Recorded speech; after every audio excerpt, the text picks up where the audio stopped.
Hello, everybody, and welcome to the Gilded Flask, where adventure is never far. Good to see you all. My name is DM Barry, and I will be your Dungeon Master for today's session. And I'm joined by three very special people. Please introduce yourselves. Hello, everybody. I am Daniel. I am currently playing Corey, the half-eared tabaxi. I got one of my ears is phasing out. Artificer, and we are, and I'm joined by some friends. Hi, I'm Morgan. I'm playing as Briar Aurelia, the Tiefling Gunslinger, and I'm also here joined by. Hello, I'm Jed. I am playing Petro, the Furbolg Paladin, who currently has 0 ears because I can't find my hot glue gun. But hopefully next week he'll have some ears again. I love the hot glue gun. It's for the ears themselves, right? Not to glue them on your ears. I got like a little thing that I put on my neck, and then I have the ears glued onto that, and they fell off last week, so I gotta fix it. Oh no! Right. Hey, Petro, I got you covered, buddy. Don't worry about it. Oh, thanks, buddy. It's called, the fancy pantsy wizards over the academy. They call it mending, but you know what? We know what it really is. Love it. Right, we play Dungeons and Dragons, currently the Dungeons of Drakkenheim, just about every Friday. If you are live with us right now on Twitch, then yay, happy to have you over here. Let yourself be heard in chat. If you are not, then that is fine as well. But because we also upload our episodes to YouTube, so you can watch them over there, usually on, I believe, Sundays, and then, of course, afterwards as well, if you miss our session. And you can also listen to us on the go if you'd rather prefer that. We are on all of the major podcast platforms. Just look for the Gilded Flask, and you should be able to find us. With that being said, I think we should go ahead and see what these Dungeons of Drakkenheim have in store for us. So let's dive into the dungeons. Yes.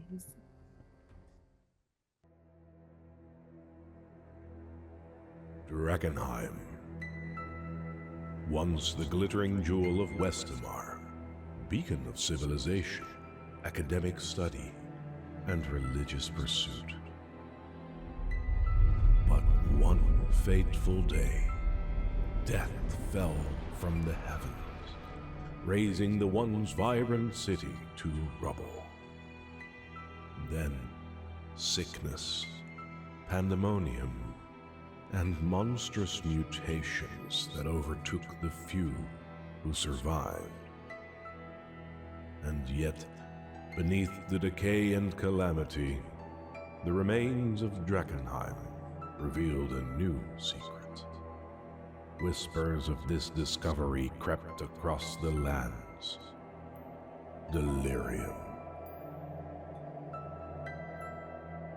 Survivors, crusaders, and fortune seekers from near and far battled for dominance, ruthlessly vying for power over the ruined city. In the midst of chaos, 3 heroes stand ready to survive, to rebuild, and perhaps to profit. And the key to their success may lie deep in the dungeons of Drakkenheim.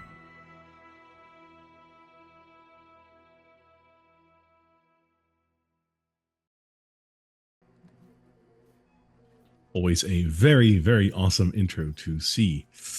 So, where were we last time? Well, our party ventured into Emberwood Village after... where did we start again last time? I totally forgot. Was that at the Ackerman Mill. still? Ackerman Mill, yeah. Yeah. Yeah. Oh no, yeah. We started at Oscars, exactly. So last session you had a little talk with Oscar. You also got a couple of potions from him, and you've learned that you have to procure a special item for him in the form of a beautiful flower that apparently only grows in one place in the city, which is Queen's Park Garden. Unfortunately for you, though, that is in the inner city beyond the walls, and it is obscured by the deep haze, also known as basically a very thick fog, which is hard to look through and probably even harder to breathe. Stories range from it being completely deadly to at least being very detrimental to your health, it is something you would want to prepare yourselves for. And considering that, you decided to, for now, go back to the Lord Commander at the gate for a moment to talk with them over there, and then proceed on to Emberwood Village, because you hadn't been there for a little while and you had a couple of loose ends that you still wanted to tie up over there. The remainder of the session you spent here at the Emberwood Village, talking to various people in town. And I believe that is also where we ended. So, what do you guys want to do next? All right, so I vote we go anywhere except for the Skull and Sword. I really don't think they. Yeah, that was a fun time, wasn't it? We'll avoid it for a few days. Oh, I think you might have overreacted just a little bit. I mean, Frida wasn't there. Yeah, I agree. You know, and I get like a little protective of my friends. Okay, what can I say? I'm a sentimental guy. Anyhow, we got a couple of things that I think we should look over. I was hoping to do that in the Skull and Sword, maybe over breakfast, but you guys want to go to you guys want to go somewhere we can get a nice meal and take an inventory. I feel like we haven't taken an inventory of our various implementations and tools that we got over the days. Yes, days. Who wants breakfast? Oh, okay, yeah. That now you're speaking my language. I wasn't really sure what the word inventory meant in that context, but breakfast I understand. So how about the Bark and Buzzard, Gilded Lily? One of those two probably got some foods. Let's go get some food. Sounds like a plan. All right, which one do you want to go to? What's your poison, Brian? Fancy one. You want to go to the fancy one? They probably got really fancy curly like taters or something. Let's go see what they have at the Gilded Lily. There we go. All right. So you haven't really been at the Gilded Lily just yet, only at the very start, I believe. Briar, you had a contact over there that you spoke, but you didn't really spend a lot of time over there. So just to reiterate, this is what the Gilded Lily looks like. It's a very fancy place. And one of the things that people know it for is that there is also a stage where often there are either performers or there's even karaoke night. So people make sure of their own entertainment here. Going inside, you notice that there are two well-dressed people that are currently running the establishment. It's rather silent, rather quiet, but there are a few people in there. As you walk in, you are greeted by a beautiful lady with lots of like jewelry and whatnot to emphasize that air of quality and luxuriety. As she approaches you, she says, "Welcome to the Gilded Lily. How can I serve you?" Who are the owners of this place again? Oh, so the owner, the lady is Madame Rochelle, I believe her name was. The original owner was actually a guy called Mike, from what you recall, but that is like you've never seen someone called Mike over here. We've seen someone called Mike. You have seen someone called Mike. The other one is Mr. Killian. All right, so the active owner is Rochelle and Killian. Are they co-owners? They're husband and wife, and Madame Rochelle usually runs the front of the house. Okay. Corey walks in. Shelly, how you doing? Place looking spiffy. How those lanterns working out that I gave you? The ones that were like super bright, extra bright. We had to replace most of them with a source of permanent fire by one of the magicians that came through the village not too long ago.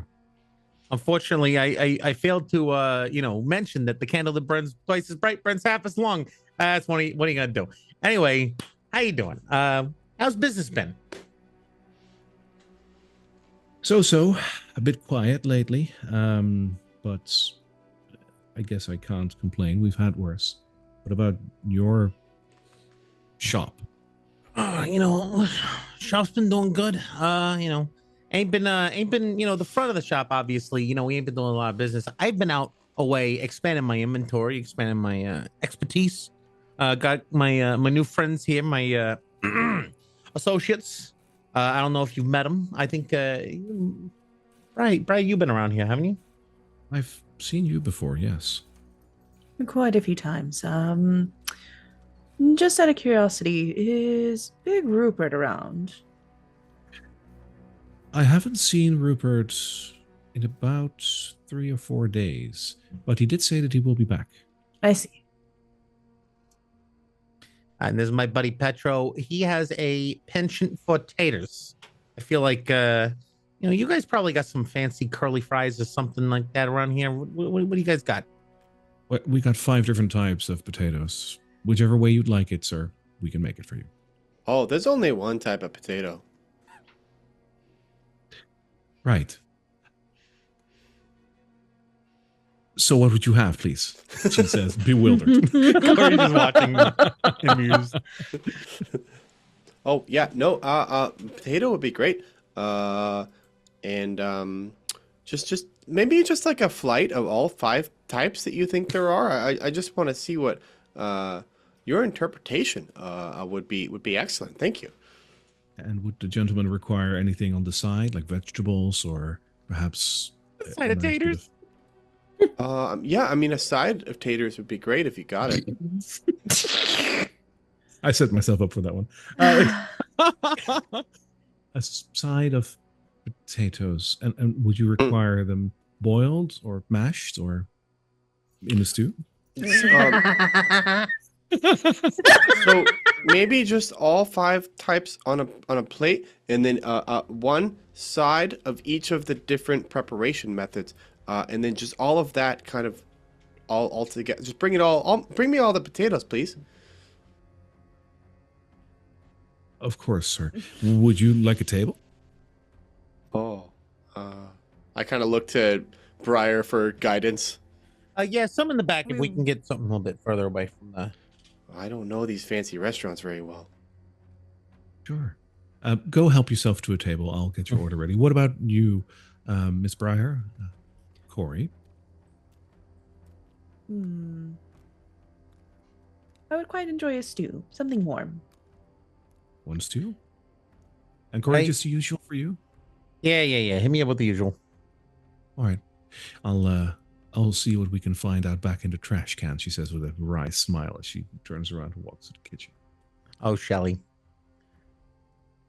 Briar, how does Corey seem to know everybody? He's like on really good terms with them too. I mean, he does live here. He has stated quite a few times he has lived here.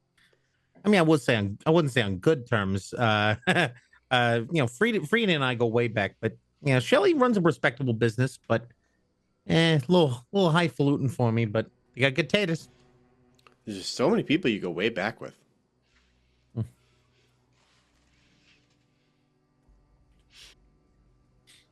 So we'll make our way towards a booth that is a little bit away from the entertainment, just so there's a little quiet.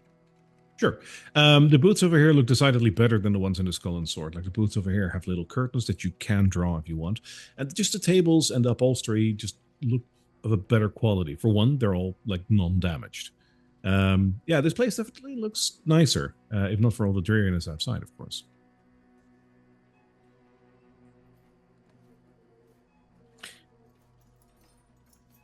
All right, so first things first, I think we need to talk about what are we going to tell the Academy, because we are doing a bit of a job for them. They want us to get the research and the notes from Oscar Yorn. Now, it's kind of a clash of what we need for the Hooded Lanterns, but I think that in the long run, that really would be a path that we want to take, just because while they're a little arrogant and a little preachy about their methods, the Academy really does have a lot of interesting technology and access to magical things that could be really helpful for us. I don't really understand why we have to choose. Can't we just get them to talk to each other and then they can both decide what the best course of action with Oscar is? Do you know what the word? Do you know the word covert means? No. Subtle. Oh, Yeah, I've heard. Yeah, no, I knew some guys at the school who were like in different classes than me. They didn't wear as much armor, and I think they mentioned that a few times. Oh, It's like an appetizer, right? Like no, just a little bit of food that you eat before the main it's food. sneaky. You know, sneaky, like being Oh, duplicitous. yeah, okay. I think I know what you're saying now. Yeah. So if we get them to, I mean, the academy, they don't want to talk to this guy, right? This guy's on the outs with them. He's Uh-huh. out there doing his research and stuff without their say so, which I gotta admit, I'm not really a fan of that. Like, who would I to tell people not to study things? But at the same time, they got a lot of money, so that kind of makes them right. Okay.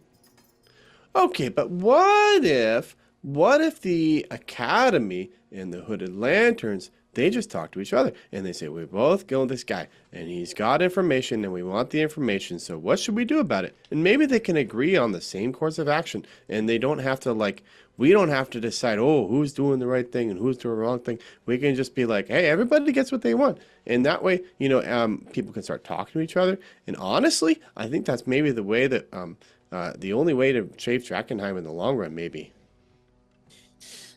Well, I do agree with this. I do worry more about Oscar's mental state, given that we were tasked with those specific flowers.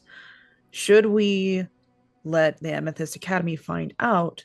Who knows how he would react if he finds out we spoke about it. Fair point.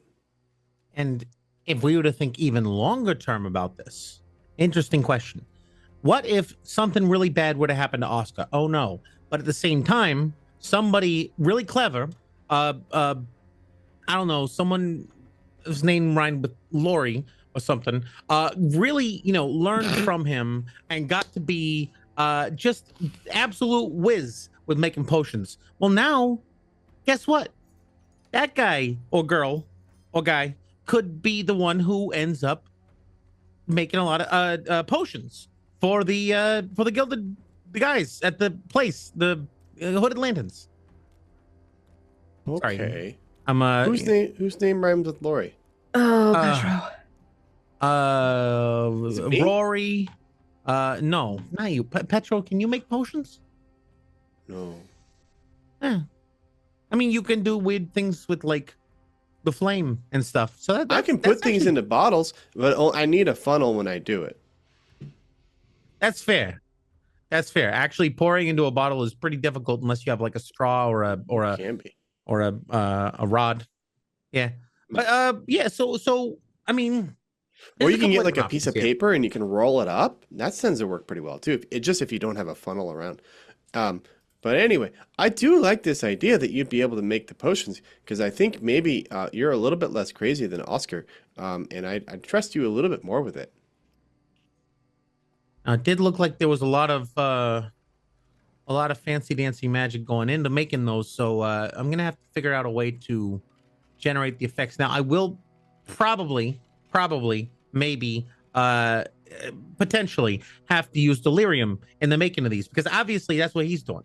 So if there's any way to not kill as many people while making them, that's a benefit. Heck, maybe the guys over in the Silver Order, maybe they'll be okay with it too.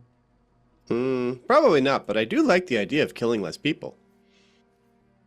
You're a very smart business partner there, Petro. I appreciate you.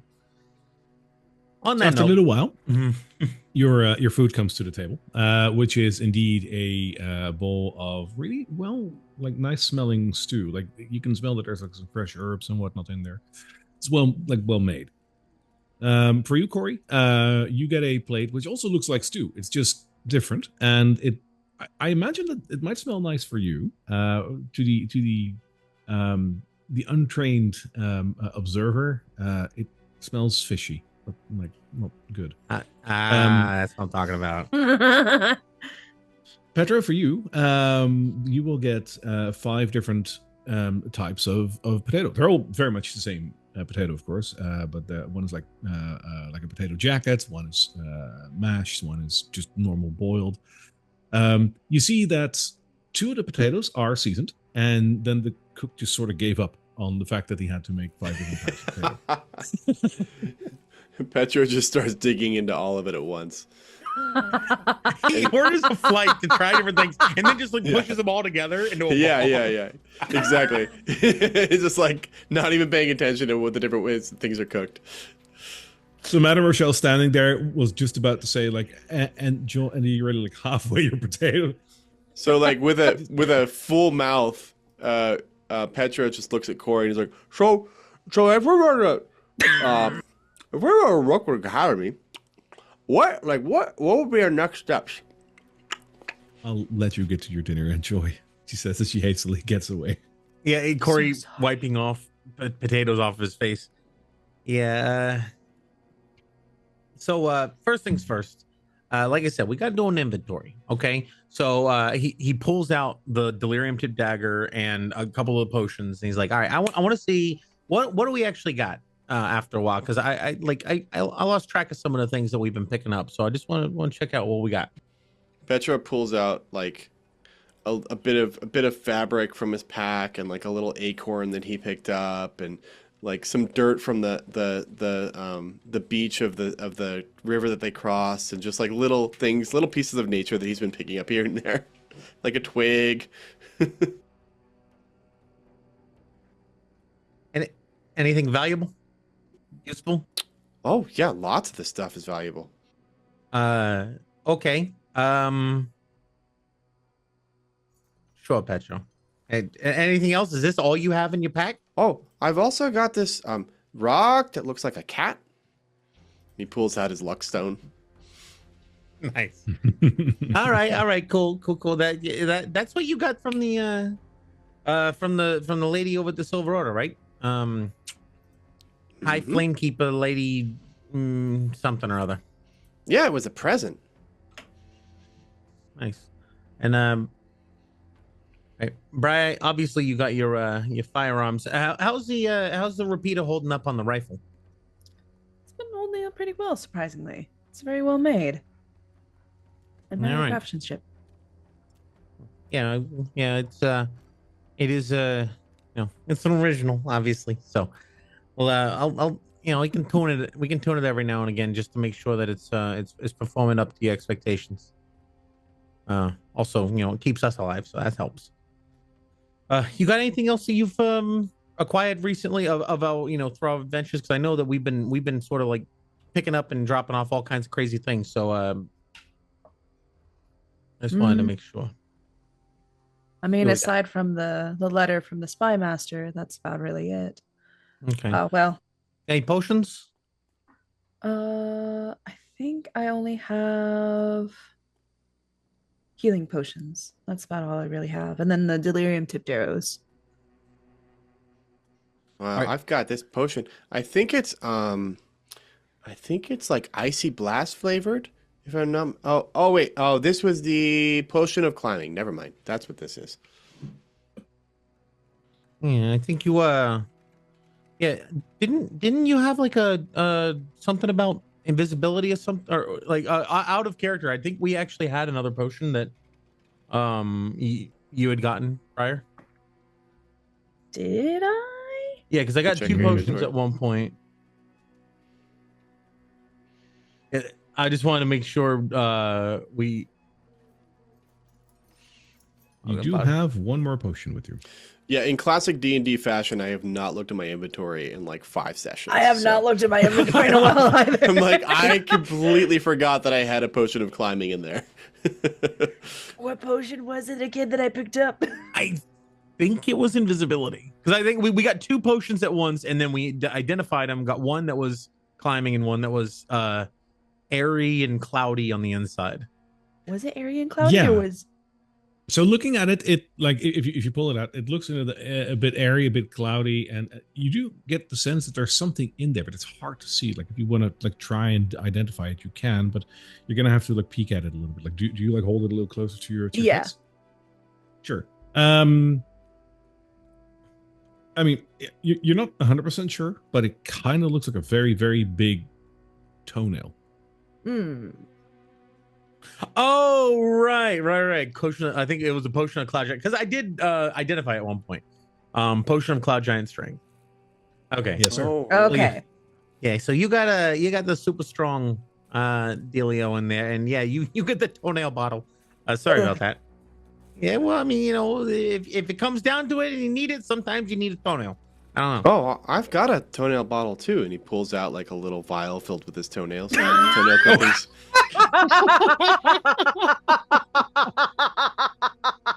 Petro, do you need that? Can I have that? Oh, no, I need it. Hey, do you need it? I mean, Puts what's the it back in difference? his bag. A bottle of Furbolg strength and a bottle of Cloud Giant strength. Most people ain't gonna know. I'd I rather. swear, Blech. every D&D group has someone who collects weird shit like that. It's just, why? No, have you ever heard of a hustle? Oh wait, I know you didn't hear that. Anyway, so Corey pulls out the charge of Aqua Delirium, the Delirium Tip Dagger, and the Scroll of Speak with Dead. Oh, and I've got a little pouch that has 2 delirium chips in it too. Okay. Yep, I remember that. And he also pulls out 3 delirium chips and 6 delirium fragments that he hasn't sold. And 2 jars of delirium dust. So basically, yeah, all the and a bottle of Red Dragon Crush. Red Dragon Crush. All right, so most of these things, I just want to do an inventory, make sure we know what we got, because sometimes like you said, things get lost in the clutter, and every good store manager knows that you got to know what you got, otherwise how can you sell it? So, is there anything that we don't quite know what it does? Like your arrows there, Brian. We got that from the blacksmith. We got that from Tobias. I want to see what this in the dagger do. So you guys feel free, have your breakfast. You mind if I take some look-see over these things? Sure. Oh, yeah, feel free. All right. As Petra says that, he feels a little odd sensation as Norbit unclasps from his armor, and then Ooh, that tickles. and then walks down his arm onto the table, and Corey pulls out this tiny little like hamster wheel looking device that Norbit then starts running in, and it generates a charge, and over the course of 10 minutes he's going to cast Identify, and he's basically over the how long it takes, he's going to keep doing this until they've identified everything. In the corner of your eye, you're noticing that away across on the other side, near the door that goes to the kitchen, you see Madame Rochelle leaning against the wall and like looking like towards your booth, where there's now sparks of light coming out of and whatnot. And she just like shakes her head and walks into the kitchen. This isn't the first time that Corey's come here to identify things. Who wouldn't identify things over a beer? Oh, speaking of which, and he tries to wave down a bartender or a waiter. Yeah, sure. One will come over. Oh, if you have any milk, whether it's goat's milk or cow's milk or just really any kind of milk, that'd be great. Sure. Anything for you two? He looks at Briar and Corey. What time of day is it? I believe it's about midday, slightly after midday. I'll take an ale. I'll take an ale as well. 2 ale and a milk of any sort. We'll have a look. Be right back. And he walks also towards the kitchen. Actually, I'll take a milk too. Right, you are, sir. I didn't After a want to little while. presume, but After a little while, the kitchen doors open again, and you see 2 things. One, you see the bartender coming out with 4 drinks, and secondly, you think you see a conversation happening between Madame Rochelle and someone that you, at a glance, don't recognize as someone working here. The bartender comes over and puts 4 drinks on the table, as requested. 1 glass of milk for Petra, 1 ale for Briar, and an ale and a glass of milk for Corey. Do you have any saucers? Or nah, that's fine. Never mind. That's fine. Right. So, anything else? Oh, what kind of animal did this milk come from? I believe a goat. So, Oh, perfect. anything else then? Oh, Bye. Right, you enjoy yourself. And he walks you away. too. Close the curtain. So now there's a booth with a closed curtain where there's like flashes of light coming out from it. Yeah.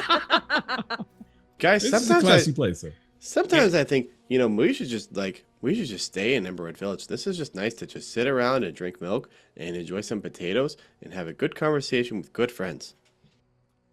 This whole meal is probably gonna be like 20 gold petrol. Oh, geez. Okay. Yeah, we need to adventure. If you taste your milk, by the way, it totally tastes different than goat milk. Like it's closer to yak milk. Oh, this stuff's great. This is even better. Oh. That's tangy. For the casual observer, if you've ever tried yak's milk, that is horrendous.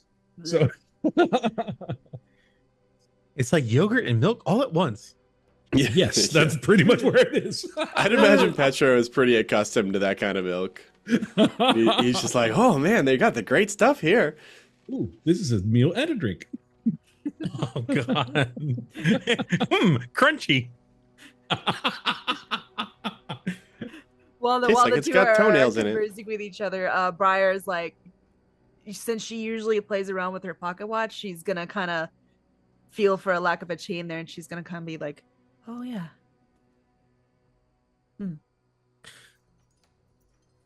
So with his goggles down, he's going to be casting identify on the delirium tip dagger, one of the delirium tipped arrows, and probably the aqua Spurgo, just to get more information on it. Sure. So for the delirium tipped dagger and the delirium tipped arrow, if you will, they operate more or less under the same principle. Now there is a official description, so I'm quickly going to look that up just to make sure that I say it correctly. What was the third one again? The aqua Spurgo. Aqua Spurgo. Yeah, that one is definitely very defined in the list over here. So give me 1 second. Oh, there it is. I always forget which chapter this is. Magic items. Yay. All right. So, Aqua Spurgo. This bright orange fluid is stored in a syringe and charged with arcane magic. You can use an action to administer the shot directly to the heart of yourself or another willing creature. If you do so, you are protected against contamination for 6 hours after receiving a dose of Aqua Spurgo, which is basically just using up the entire syringe. During this time, whenever you fail a saving throw against an effect that would cause you to gain one or more contamination levels, you can choose to succeed instead. Oh. You can use this ability 3 times, after which the effects of Aqua Spurgo expire. So you still need to roll for it, but you can still like luck and chance out of a contamination. Right. But in the case that you roll badly, you can elect to not roll badly, and then you're fine. You can do that 3 times. Mm-hmm.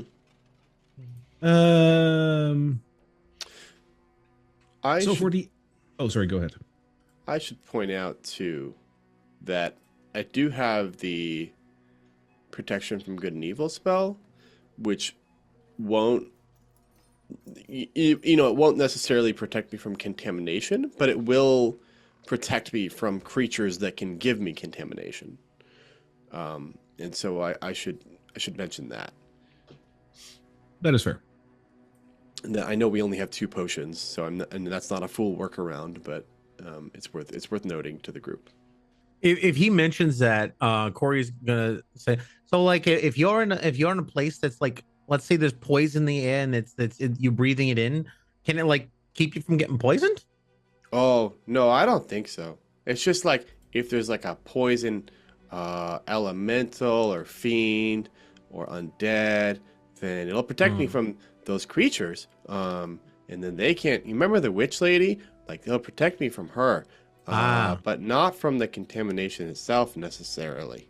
Yeah, okay. No, and that is definitely a very valuable tool. Can you use that on anyone else? Is it like yourself? Are you like, Oh no, I could use it on anybody. But it's like the only thing that I can do while I'm protecting. I really gotta focus on it. got it? Okay. All right. Well, hey, you know what? Honestly, that's a very useful tool. I will say, for the purposes of what we're using this Aqua Expurgo from, uh, I don't know if it will protect you against like the effects of the haze. You know, like being in the haze, in the light haze and the normal haze, it keeps it's really hard to get like, good rest, and it just ain't all that good for you to breathe it in for an extended period of time. But when it gets the heavier areas, now I don't even know what that really does to me. Like I don't know.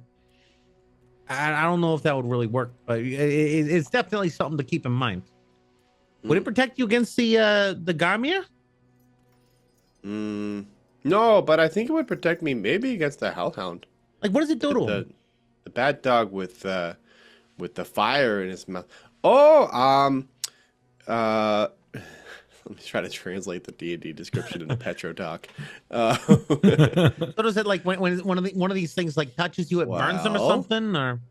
No, it's more like if the Hellhound tried to bite me, I'd probably be able to dodge it really easily, or if he tried to charm me, which doggies can be really charming sometimes, then that wouldn't work. Reading through the description here. So it makes it more difficult for like weird and evil things to hurt you or something like that. Like, all right. So let me read the actual spell. You're protected against certain types of creatures: aberrations, celestials, elementals, fae, fiends, and undead. And creatures of these types have disadvantage on attack rolls against you. You can't be charmed, frightened, or possessed by them. And you have an advantage on any new saving throw against these effects if you are already charmed, frightened, or possessed by them. So, right. Yeah, I mean, for the witch, for example, it would have been really useful. Yeah. The way you described it, I perfectly understand exactly how this religious effect works. Is this something that you can imbue into an object so that if anyone touches it, it happens? Oh, what kind of an object? I don't know, like a coin, a ring. Oh, Like, is this something that you could mass produce? I could try. Here, hand me a coin. He hands him a copper. And I look at it really closely, and I try to like cast, like, I don't actually cast it, but like I like try to like imbue it with something of some sort of protection, and then I'm like, He puts on his goggles and just stares. I don't think that worked, Corey. And then Petro puts the coin into his pocket. Because of course you would. Well, I could test to see if it actually works. Oh, no, I don't think it worked. Too bad. So what were we talking about before? You know what? I'm proud of you, Petro. I'm proud of you. You're getting better. You're getting better. We'll make a dishonest businessman out of you yet. Oh gosh, that means a lot coming from you. Let's not make him a dishonest businessman. Oh, okay. What kind of businessman is there? Anyway, back to the object. So I'll be honest. At the start, I forgot about the Aqua Expurgo. I actually was aiming for the Aqua Delirium. So can we spend 40 minutes and do all 4 of the things instead of all 3 of the things? Cool. I mean, I imagine so. Cool. So Aqua Delirium I can give you as well. So that potion is a little smaller, and it glows a little bit with this octarine light, so it's more purple rather than orange. And looking inside of it, it really swirls and sparkles, almost like. Have you ever seen liquid? God, what's that? Like, I want to give an example, and I forgot the word. Like, that's great, right? When you want to give an ambrosia. No, it's that stuff that you also have in thermometers. Mercury. Mercury. Yes. Mercury, like it looks like mercury basically, but then glowing with a purple light. So when you drink this potion, you will regain some expended spell slots. What you're gonna have to do then is you have to roll a d6, and you can regain spell slots up to the amount of that d6 that you rolled. So let's say you roll a 6, You can regain 1 6th level spell slot, or 2 level 3 spell slots, or 6 level 1 spell slots, or any Ooh. combination of those hitting the amount that you rolled. So you'd better roll high. So that's kind of useful. You do get the feeling that because of the power and the way it works, it's advisable not to use too much of this in a day. Does it have any? Do I learn anything about its effects on non-magical people? Yeah. You don't have to go into something about that as specifics well. of like D6 and stuff, but just like bad, good, what happens? Yeah, you get the feeling like this is to restore magic. If someone doesn't have magic capabilities, drinking this to restore magic capabilities might have an adverse effect on that person's health. Ori, God damn it! So in the course of learning this, he's gonna go ahead and take one of his magical batteries that he uses to power his devices, and drop it into the potion to see what happens. Well, are you gonna do what now? What? Can we discuss this, maybe? Okay. All right. You so drop a copper in? We're doing this here? so instead of charging it up normally, he's going to cast Identify with a charge of his batteries. That is what he uses as spell slots. The expended battery, he will then drop it into the potion to see if it charges it.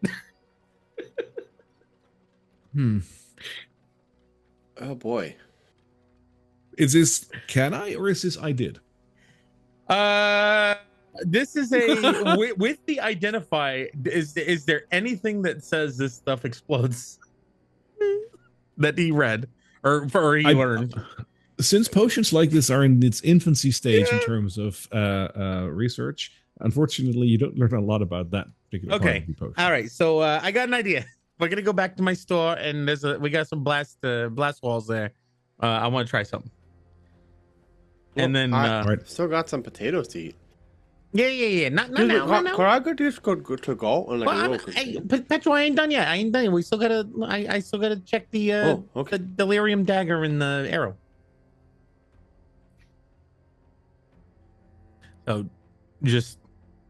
So for the other two, if that's where you want to move towards, yes. Let's first cover the arrows. Because those are a little easier and they're pretty straightforward, like an arrow. Yeah. So it's basically an arrow that has a really defined delirium arrow tip. And any creature that is hit by the ranged attack using one of these arrows gets an extra 3d6 necrotic damage to whatever damage your arrow would do, and must succeed on a Constitution saving throw or gain 1 level of contamination. Once the arrow hits, the arrowhead dissolves into that creature's body, which is why these effects happen to them. You quite literally just contaminate the shit out of them. All right. So I guess we moved into biowarfare. That's pretty cool. I'm gonna be honest with you. This is a very, very powerful item. Essentially, if you were to fire this into a creature that is probably not already a contamination of itself, a mutation, it would essentially possibly mutate them as well as give them a serious dosage of delirium poisoning. I feel like this is probably something we want to avoid, if at all costs, because I'm gonna be honest with you, some of those things that we've seen in the city, that's what happens after someone has been poisoned by delirium for too long, handling it, inappropriately. It's a very useful tool, and I think that you should definitely, keep it on hand just in case. But just know the consequences of using these could be pretty interesting. So let me know when you're going to use this so I can collect notes. Fair enough. Right. Anyway, he puts on his goggles again for the dagger. And then we have a dagger, which I will refer to as a delirium forged blade. So this weapon has a small delirium sliver encased in glass and set into the hilt like a gemstone. The blade is made of meteoric iron infused with delirium dust, and it causes it to glow very softly in octarine light. This does mean that if you are brandishing this weapon, you're in complete darkness, you do show up a little bit. It's considered dim light. Wielding this weapon, you get a +2 bonus to attack and damage rolls made with this weapon. And when you make an attack with this weapon, you can use your spellcasting ability modifier instead of your strength or dexterity for the attack and damage rolls. Interesting. Yeah. In addition, you can use this weapon as a spellcasting focus, should you want to. And finally, and this is the coolest part about this weapon, when you roll a 20 on an attack roll made with this weapon against the humanoid must succeed on a DC 15 Constitution saving throw, or take extra 3d6 necrotic damage and gain 1 level of contamination. Ooh. Your weapon does not dissolve when it does that. Wow. All right.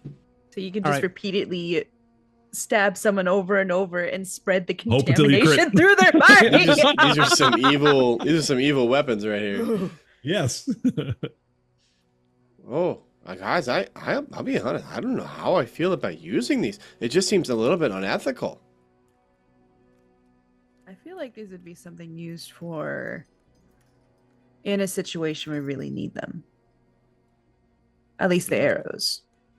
Well, I can't think of any situation where I'd want to contaminate somebody. Yeah, it's a very, very finely crafted blade, but I'm pretty sure that if you were to hit someone in just the right spot, you know, do some, if you were to do some pretty critical damage to someone, it would definitely be a bad time for them. Now, honestly, there are going to be times where we are going to fight. I mean, Petrol, we've already fought various things in there, but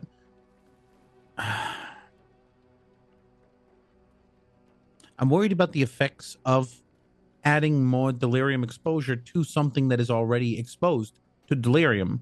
Is that going to cause, you know, it's definitely something I want to see what happens.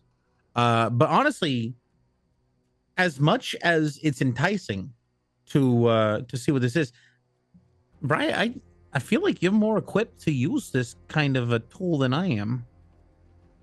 Is that something that you'll be okay with? I don't know what kind of. I mean, I know you got a lot of blades and daggers on you. Are you interested in? I mean, it's. I don't know. I feel like you might be able to use this to a better effect than I do. I can keep it on hand. All right. Just be very careful with it, because you don't want to poke yourself with it. Don't worry, I know how to handle my weapons very well. That's Oh, actually I kind know. of. That's why I'm giving it to her. I feel like if I were to use it, it might I may accidentally. I really want to see what happens if I do something with it, you know, and that kind of scares me. Well, I guess in that case, still be very careful with it, because anybody that you stab with that, they might have a very bad day. Good way to put it.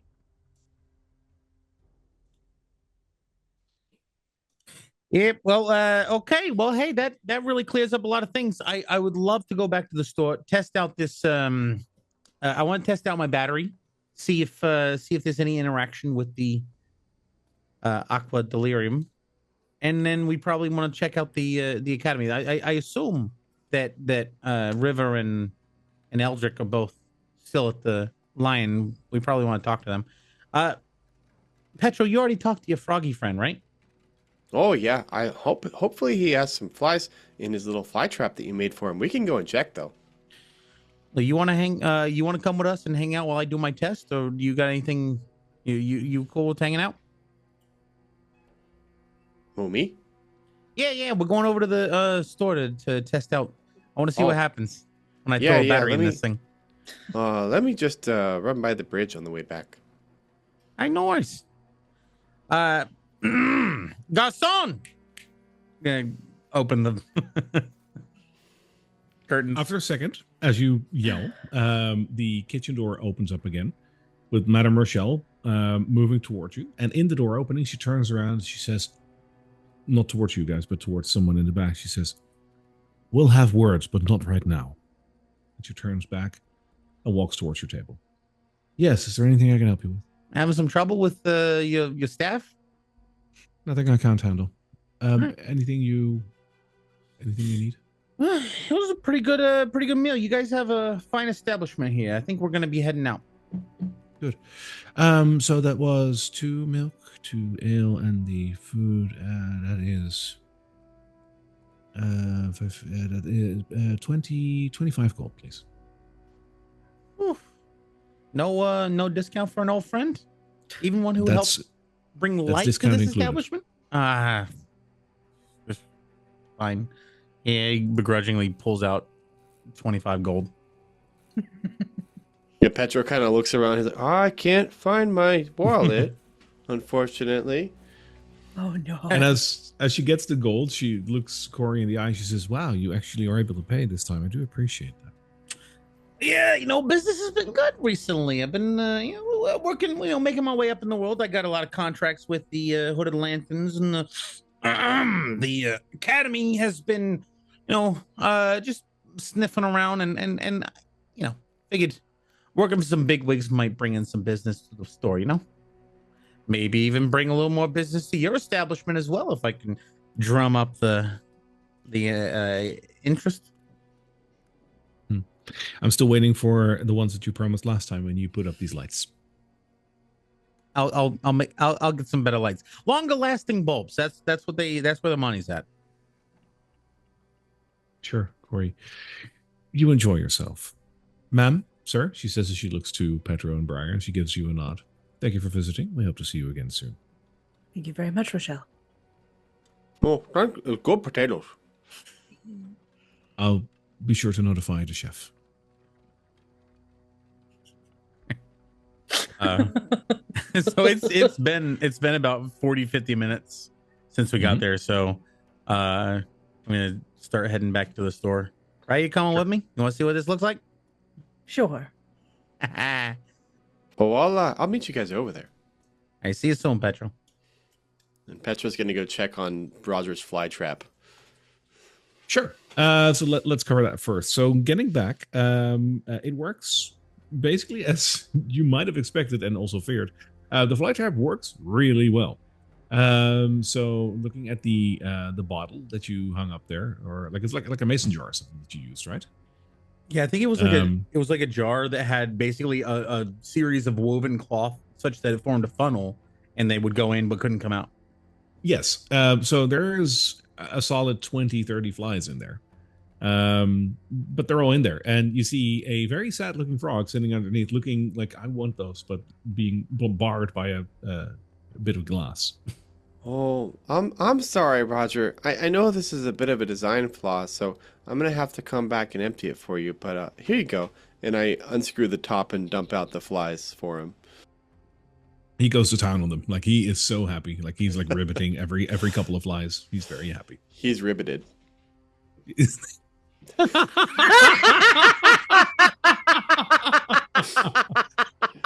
I gotta say, that was a real leg slapper. Sure. Yes. I screw the thing back on, and I say to Roger, and this is in speech of Beast and Leaf. I say to Roger, like, well, I'm not very good with tinkering and fixing things, but I'll talk to Corey and see if maybe he can make like a little hole in the top that they can't get out of, but that you can get the flies out of. I'll talk to him about it. We'll figure something out. And then I head back to Flint's Import-Export Emporium. I love that. Just for the viewers, a reminder of what the place looks like. Oh, geez. It's it's wooden, and it's still standing. That's something. It's not the best. In the intervening time, he comes back, and there's several of the windows don't have shutters on them, and there's a crude like 3 sided trapezoid in the back set up with the shutters jammed into the ground, such that there's like a little blast shield. On the other side, he has a stool and the potion of aqua delirium, and above it a string holding his battery that he's holding on the other side. So I think seeing this, Petro is walking up and sees this, and he's like, oh, and he takes a few steps back.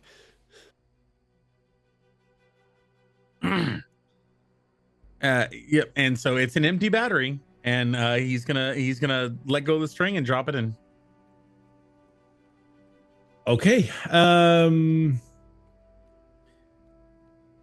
Sure. If you do that, I would like you to roll me a D100.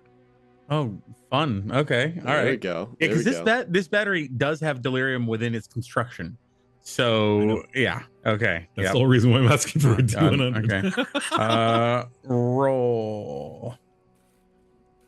76. Yeah, 76. All right. Let me look that up for you.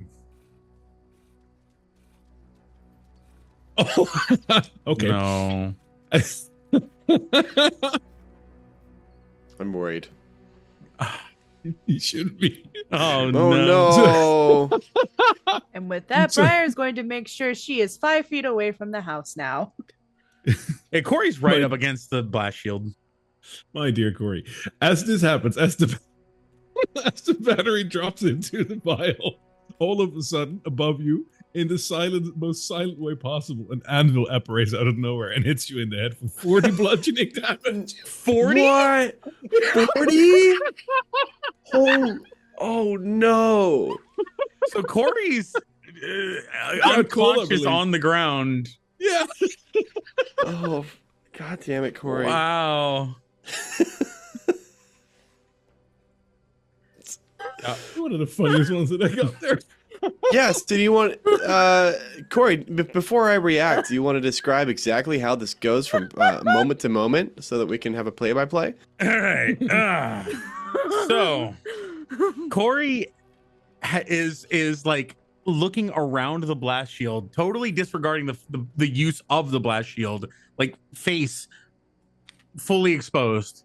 Has a string rigged up on a small series of like sticks that is holding it above the aqua delirium. He releases it, and as soon as the battery hits, there's a fizzle and a pop and some other like spark stuff, and like nothing happens. He's like, huh, well, that was really unconk. And it appeared above his head and just knocked him into the ground. Briar, look out! It's an anvil storm. I've heard of these. And Petra's like looking up at the sky. Or he just goes. The sky and then- is gloomy, but decidedly less metal. Okay, and seeing that there are no other anvils in the sky, I run over to Corey and put all of my lay on hands at him, which at this point is 15. So I give it. He heals for 15 damage. I don't know exactly what this does in this scenario, but hopefully he at least comes back a little bit. And I also pulled the anvil off him, obviously. So what that does in this scenario is you revive him because he isn't dead, luckily. So that will revive him with 15 hit points. Corey, you you just got an anvil in your shop. Congratulations. Yeah, is it like he wakes up for the start? How does the lay on hands look? Oh, good question.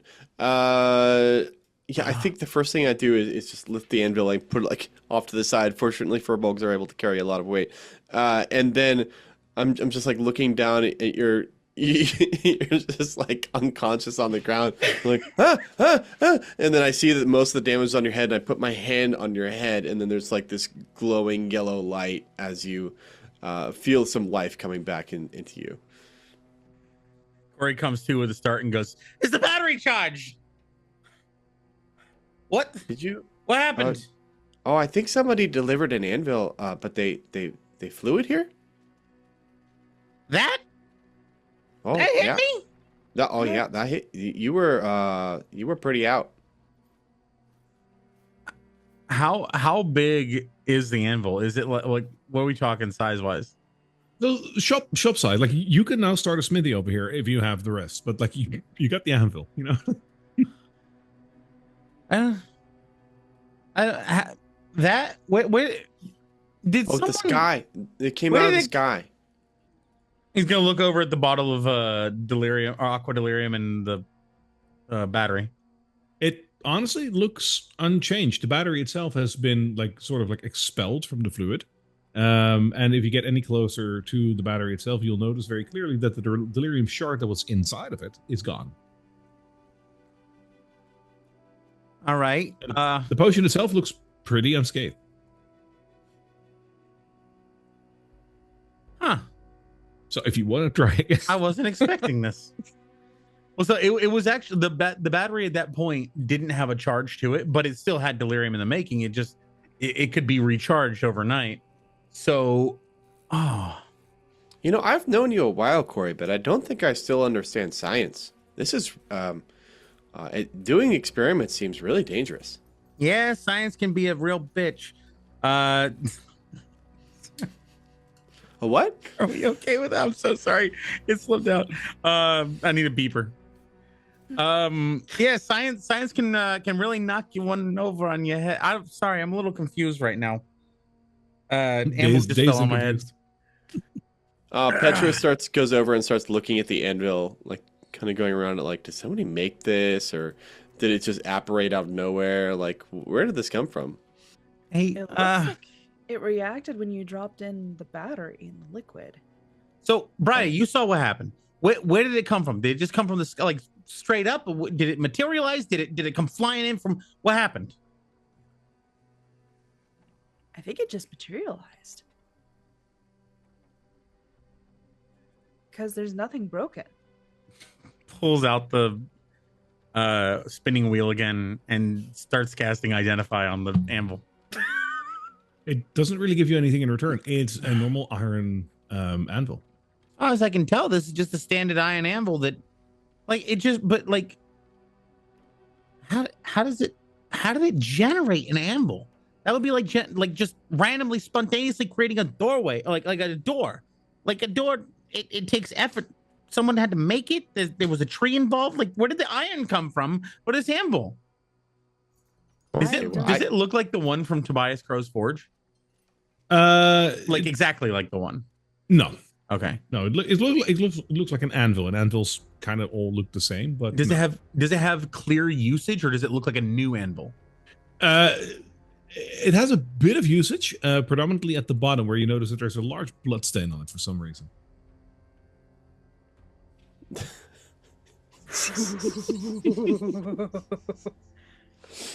Well, that was a pretty good burn. I mean, anvils ain't exactly cheap, so I'll call this a win.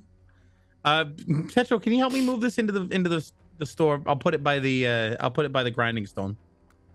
I'd be happy to help you if you promise that the science that you do in the future, you just try to be a little safer. Because if I hadn't been around and nobody had seen that, who knows what would have become of you?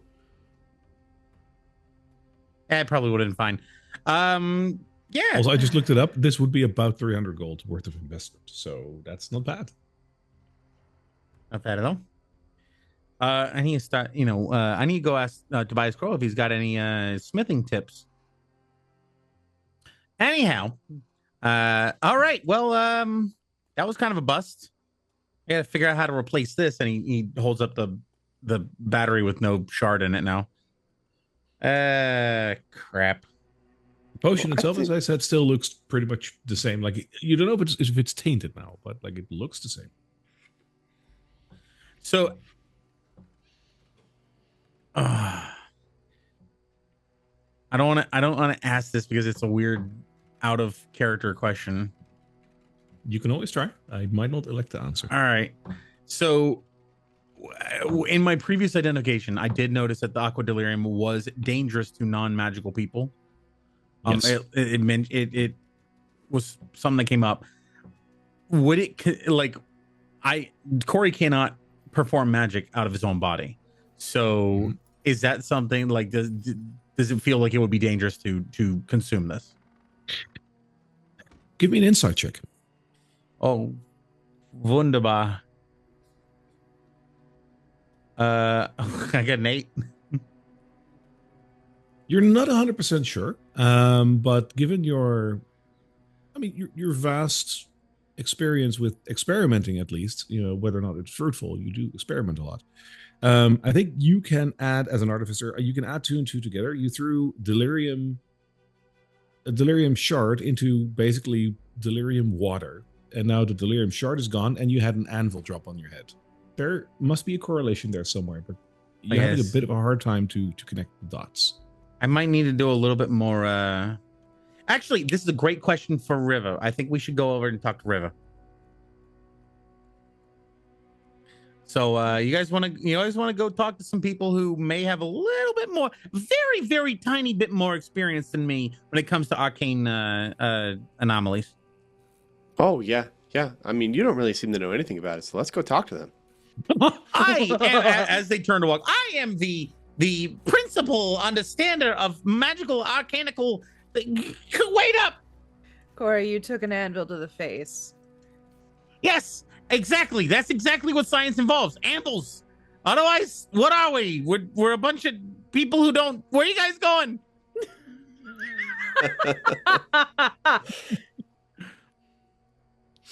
I pop into the chapel and I put a little bit of gold into the tithe bin. Sure. Flamekeeper Hannah is around, just tending to the chapel, and as she sees you do that, she gives you a friendly smile and a nod. I give her a little wave after I drop 5 gold in. That's nice, yeah. As you approach the Red Lion Hotel, you see that River and Eldrick are outside, just having a casual conversation as you approach. And as you do, their conversation stops and they both look at you approaching. Hey there, Eldrick. Hey there, River. How you doing? Greetings, Corey. So, I need you guys to explain something to my friends here. Sometimes, when you're in this pursuit of knowledge and you're experimenting with things, bad things can happen, right? Especially if you don't fully understand what you're dealing with, but you're learning, you're getting an understanding with it, right? River looks at Eldrick and then looks back at you, Corey, and says, why do I get the feeling that you just did something that you shouldn't? I don't know what you're talking about. I mean, come on. Like I look at River and I'm just nodding, like, yeah, that's exactly it. Briar's also nodding alongside with Pedro. When you encounter something that you don't understand, what do? You just ignore it. You just say, I don't want to talk about it. I don't want to learn about that. You got to learn about it, right? And sometimes that very much depends, Corey. If you run into an abomination in the city that looks too fantastical to conceptualize, are you going to stand there with a magnifying glass to find out what it is? If it's dead, maybe. But that is a condition. Yeah, so let's say, I don't know, you were a very, very, very, very, very shrewd and smart business owner, and you had a magical potion that was, I don't know, designed to imbue someone with additional magical capabilities, but it also had some drawbacks if you were not, in fact, arcanical of nature on your own. And then say you were to drop a battery of a delirium infused battery that was to charge and produce magical effects out of technological devices into that potion to recharge it. Like, I feel like that's a very reasonable scientific experiment, eh? Corey, can you just tell us what you use? Because this sounds dangerous. All right, he pulls out the vial. I dropped the battery of one of my batteries that I used to do my use my devices. I dropped it into the aqua delirium here that I got from Oscar over there. You told us to go check out his research. I'm checking out his research. I'm doing experiments, trying to find out how it works, and the damn thing dropped an anvil on my head. She opens her hands to try and take the potion from you. Do you allow her? Hey. Just watch out for fallen anvils. She looks at the potion for a second, like disregarding that last statement that you did. What is this kind of potion? Remember how you told us to go talk with Oscar Yorn and not talk with him, take his research? Yes. This is one of the fruits of his research. What is it? So the way he explained it, and I did a little testing, I did some research for myself, and what it does is it basically, if you've, you know how you tap into your arcanical magical abilities, and you can only do it a certain number of times before you get exhausted. Well, this stuff kind of like, unexhausts you, so to speak. So But Interesting. yeah, if you ain't What's- exactly arcanically inclined, though, it may or may not give you a little touch of delirium poisoning and might contaminate you. What's it called? He called it aqua delirium.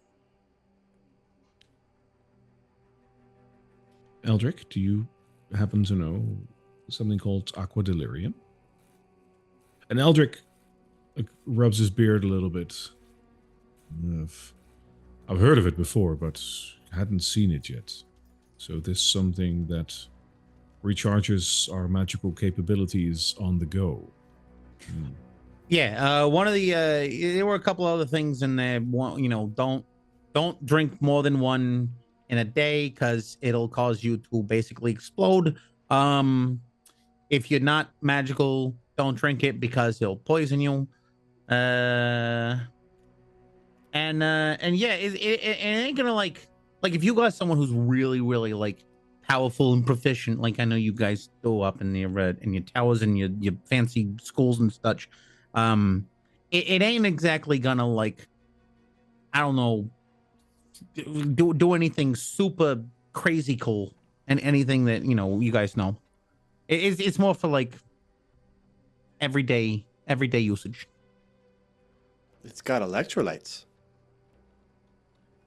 I'm pretty sure. I actually don't know if it might have electrolytes. How do you know that? Gotcha. How do you guys know this? I didn't even see you guys even looking at the thing. Anyway, we're Can working we- under we- a new type possible name called Deliriando, the magic quencher. Right. Sorry, Do you mind if we hang on to this sample, Corey? I paid good money for that, and it dropped an anvil on my head. So I expect some kind of like. Would you like to purchase it from me? I had to basically revive him. Yeah, he actually did save my life.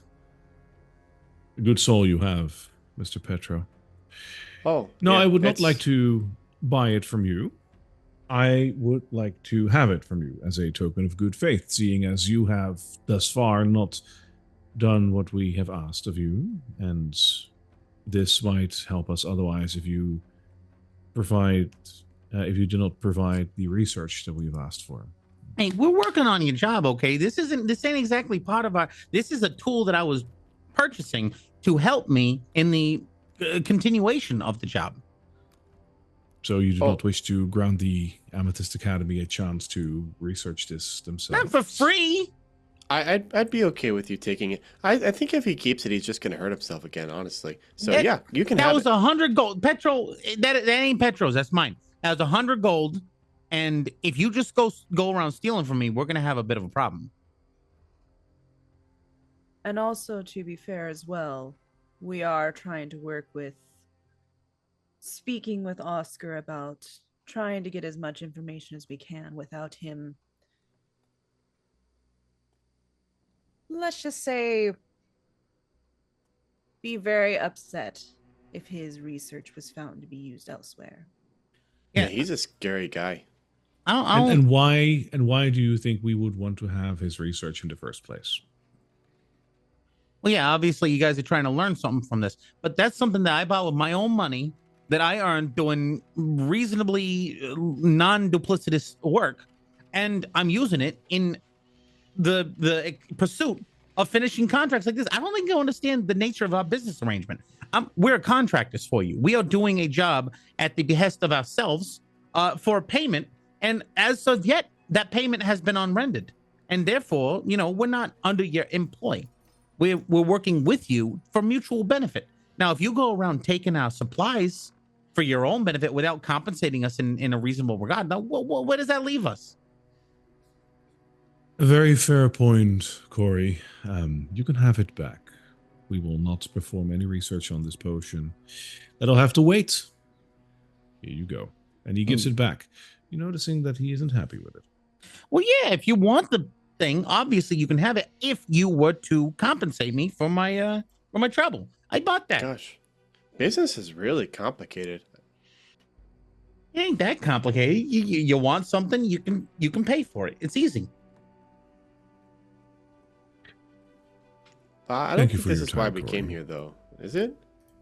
Well, I was going to ask you guys about if you had any information in the pursuit of doing the job that you wanted us to do. Now, he wants us to go in and collect some rare ingredients from inside the city. Now, I think that's impossible right now, at least the way we currently are equipped. What kind of ingredients did he ask you for? I think he was right. What was it called? The Eldritch Lily.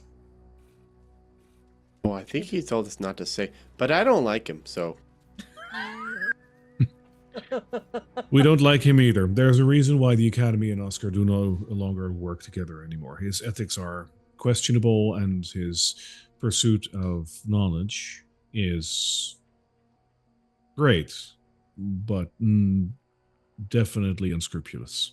That's what I'm saying. That's what guys. He like looks over at Corey and Brian. He's like, guys, that's what I've been trying to say. They just said it way better and more eloquently. Yeah, and I think we're all pretty much on the same page for that.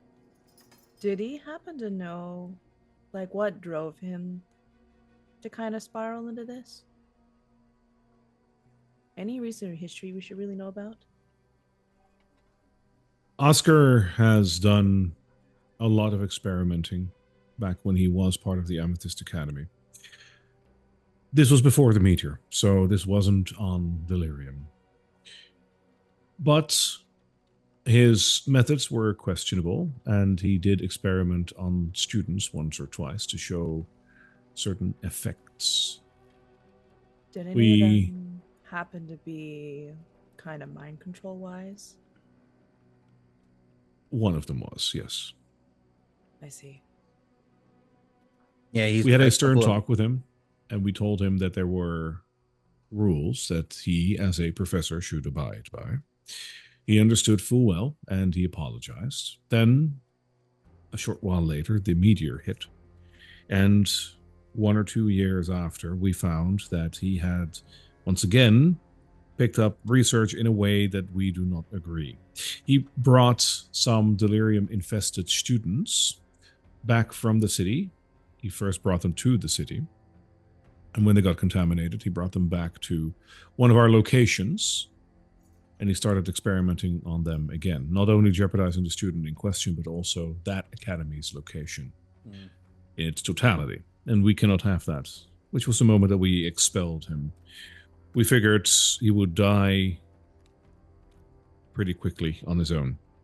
But unfortunately, or maybe fortunately, the situation's changed, and he has done a lot more research, and he has come up with a couple of things that might be very advantageous to the Academy and other people as well. But Oscar is very secretive, and he doesn't want to share. I have a question about that, because if he came by that information and the research by evil and unscrupulous means, then is it ethical for you to use that information for your own benefit? Because that's kind of like if you had done the research yourself, I guess, if you think about it. It is a difficult conundrum that we have to make difficult choices on, Petro. The thing is, that's a non-answer. Well, his research has happened. And as much as we disagree with it, the results might save many, many lives. You see, in our pursuit to find a solution to the meteor, we cannot get most of our students, professors, field workers to the meteor because they will simply die when they get too close. With his research, they get a fighting chance to help them, help the city, and help those that are living around the city. The research is there now anyways, so we might as well use it. Well, I have another question then. So, I haven't talked to the Academy a lot, and when, everybody's got like a different idea of what it means to save the city from the meteor and save Drakkenheim and how to help people, and everybody thinks about that a little bit differently. So when the Academy says that they're going to help people and save the city, what does that mean for you guys? The first and the most important step is to understand the nature of the meteor. This is what most of the other groups seem to forget. I understand that some wish to simply destroy the meteor, which, as far as I can understand, might be disastrous. We're not sure yet, and maybe that is the most dangerous thing about the meteor. We concur with the hooded lanterns that they try to recapture the city, but in order to do so, the meteor does need to go. And then there is these strange people that worship this meteor. I don't believe that this is an object of religious worship. I think it is a scientific aberration that requires study in order to understand what it does, what its potential is, if we either let it stay in Drakkenheim or remove it. And perhaps we can unlock some of the ways to actually deal with the meteor in a safe way for everyone. If you remove it, where are you going to put it? Well, that is the thing that we do not know yet. Maybe we can transport it somewhere. Maybe we do have to destroy it ultimately, but in a certain way that it doesn't blow up, because that might very well happen. We just don't know yet, so we need more research. That is our prime directive right now. As soon as we have the knowledge to deal with the meteor, we will make our decision. You know, the followers of the falling fire, those cult members, they put it in their bodies. So I've heard. Do you know how that's possible? As every time I've seen anyone touch it, it messes them up. They say that there is a ritual, a blessing, that happens near the crater for all of those that want to attune to this meteor. And I do not know what this ritual entails. It's being held very secretively, but I do know, well, it's still hearsay, but I do know that it happens near the crater. And yes, afterwards they inject a piece of delirium into their body, near their heart, actually. And for some reason, they do survive. Which leads me to conclude one of two things. One, apparently, if you do it in a certain way, delirium doesn't have to be dangerous. Or two, they are in some shape or form either protected of or deluded by the delirium, but we just don't see it. I don't know yet.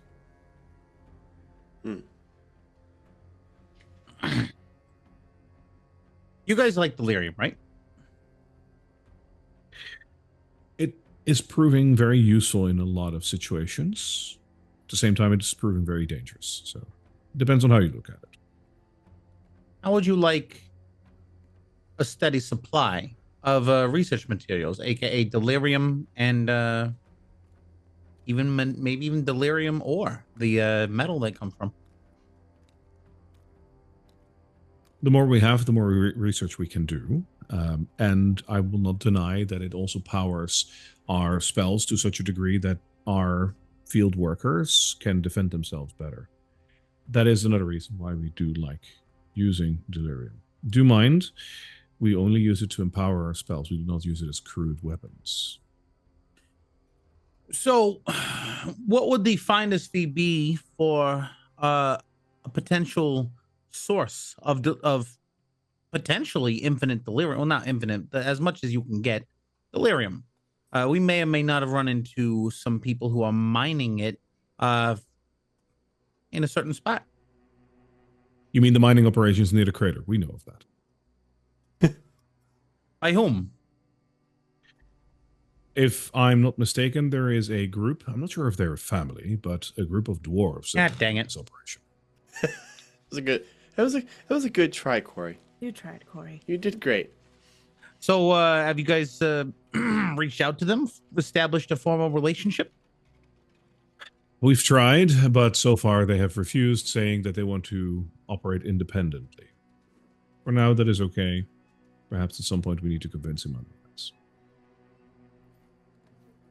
All right. Well, yeah. Well, he's trying to build bridges, secure relationships, all that fun diplomatic stuff.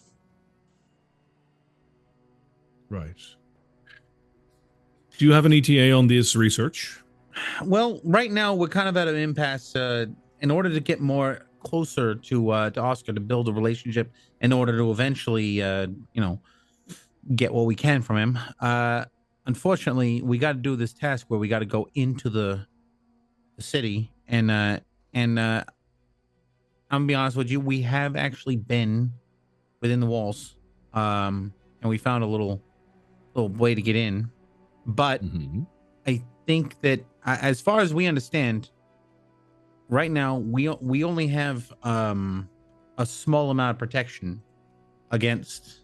We don't have enough protection against the effects of the inner city in order to successfully stay in there for enough time to get the Eldritch Lilies that he's asking for. I think they're in the Queen's Park Gardens, which which is within some, according to Oscar, within the Deep Haze. And I don't know how we would fare if we were to just go there as we are. It will be a bit of a gamble, but it's not impossible. The Deep Haze is very obstructing to your view, and it does have some detrimental effects to your health, but it won't outright kill you if you're careful. From what we have learned from our field workers that have gone into the Deep Haze, short exposure to the Deep Haze is still dangerous, but not necessarily lethal if you watch out. If you breathe it in, there is a chance that you will get, well, I can't call it anything else than a punch to the gut. It will hurt. It will hurt severely, and you do risk contamination. Luckily, it isn't it doesn't outright kill you. So the shorter you stay within the haze, the better. We found that traveling through the haze for anything below 30 minutes is generally survivable if you're careful. Staying within the haze for a prolonged period of time, there's no way that you can stay there for a full day and live. So speed is most important. If you have a way to remove the haze or protect yourself from it, that works too. We've learned that using spells to propel air also pushes the haze away a little bit. It will come back, though, almost like it's magnetized to the location where it is, but it will give you a bit of leeway. Those are some options you can consider as well. Well, what about like a fan? I'm not sure if it's strong enough, but you can definitely try. I think Eldrick just turned into a DM for a second. You could certainly try. Lords know, crystals know we have. All right. Well, I think that's pretty much where we're at with that job. So, Raya, was there anything you wanted to bring up? I don't think I have anything really to bring up. All right. Well, I think that's pretty much it. So I can entice you in the purchase of it's only 100 gold for the purchase of this here bottle of aqua delirium. We will have other ways of acquiring it. I hope that a token of appreciation would... Well, never mind. You are indeed the owner of this potion. Well, just know that even though we don't have a token, we do appreciate you. And we will have something. We just wanted to get a little bit more insight before we look into going into the haze. Understandable. If that is all, then I also must travel soon. I need to visit one of the meetings at the academy. River will stay around for a little while longer. River, if they need you, you'll be at the inn, I imagine. The River nods. Good. Until we meet next again. If you do happen to go into the inner city, please be careful. It's not just the deep haze that is dangerous there.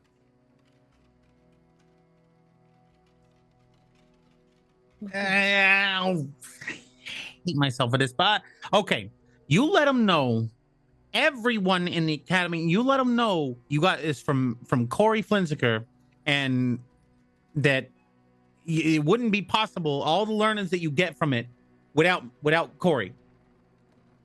And he holds up the bottle. Eldrick takes it from you and gives you a smile. One more thing, Corey. Thank you. Yeah. One more thing. What did you drop into the potion that made a anvil drop on your head, you said? So he pulls out he opens up a flap on his armor, and you can see like an obvious slot. And he said, I got a lot of little wismos and gizmos that can do some of the things that you guys do. I've already shown Riv some of these things. And in order to power them, obviously they don't work on just, they don't just work. They require an energy source. and I've been able to modify some of these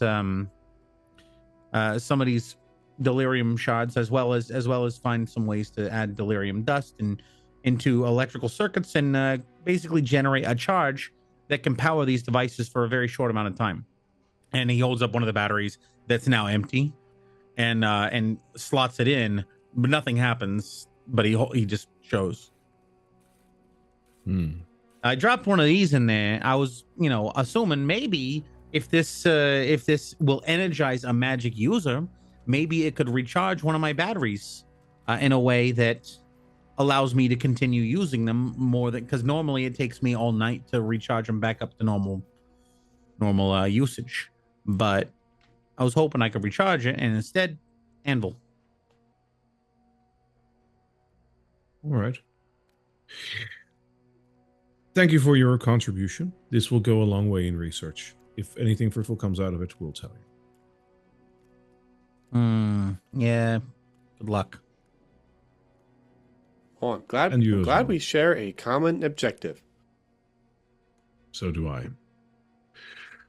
If there's nothing else, I wish you a good day. Yeah, see you later, Eldrick. Bye. A good day. He nods at the three of you, and as he passes River, he puts his hand on her shoulder for a second, and he whispers something to her. And she nods as he moves on. Well, guess you impressed Eldrick. That's nice. Is there anything else I can help you with, or because I was about to get some lunch? Nah, I think we're off. Well, we've barely eaten today. We should probably get some lunch. We just had food. Yes, but what about second food? 11sies? I Afternoon think. tea? Damn it! Supper, dinner. I think we have to. I think we have to adjourn our little meeting and head back into. I think, Brian, we have some. We have some business over in the bars. That we do. All right.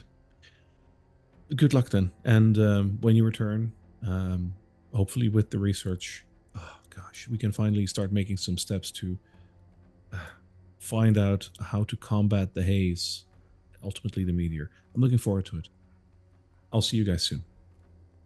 Yeah, see you, River. And she walks inside. Petra pulls some leftover potatoes out of his pack and starts like eating them, but trying to do it in a way where they can't see him eating.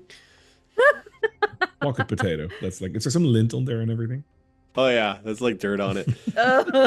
Ew. Cruddy potato. Love it. Petro, I like the idea of working with everybody towards a common goal, but the problem is you start giving people things for free, they start abusing that. Okay. So like we give him this for free and he goes, oh, thanks for donating for the cause. Next time he's going to be like, so you're going to do a job for us? You're going to risk your life? Well, I mean, it's a contribution to the cause, huh? Right?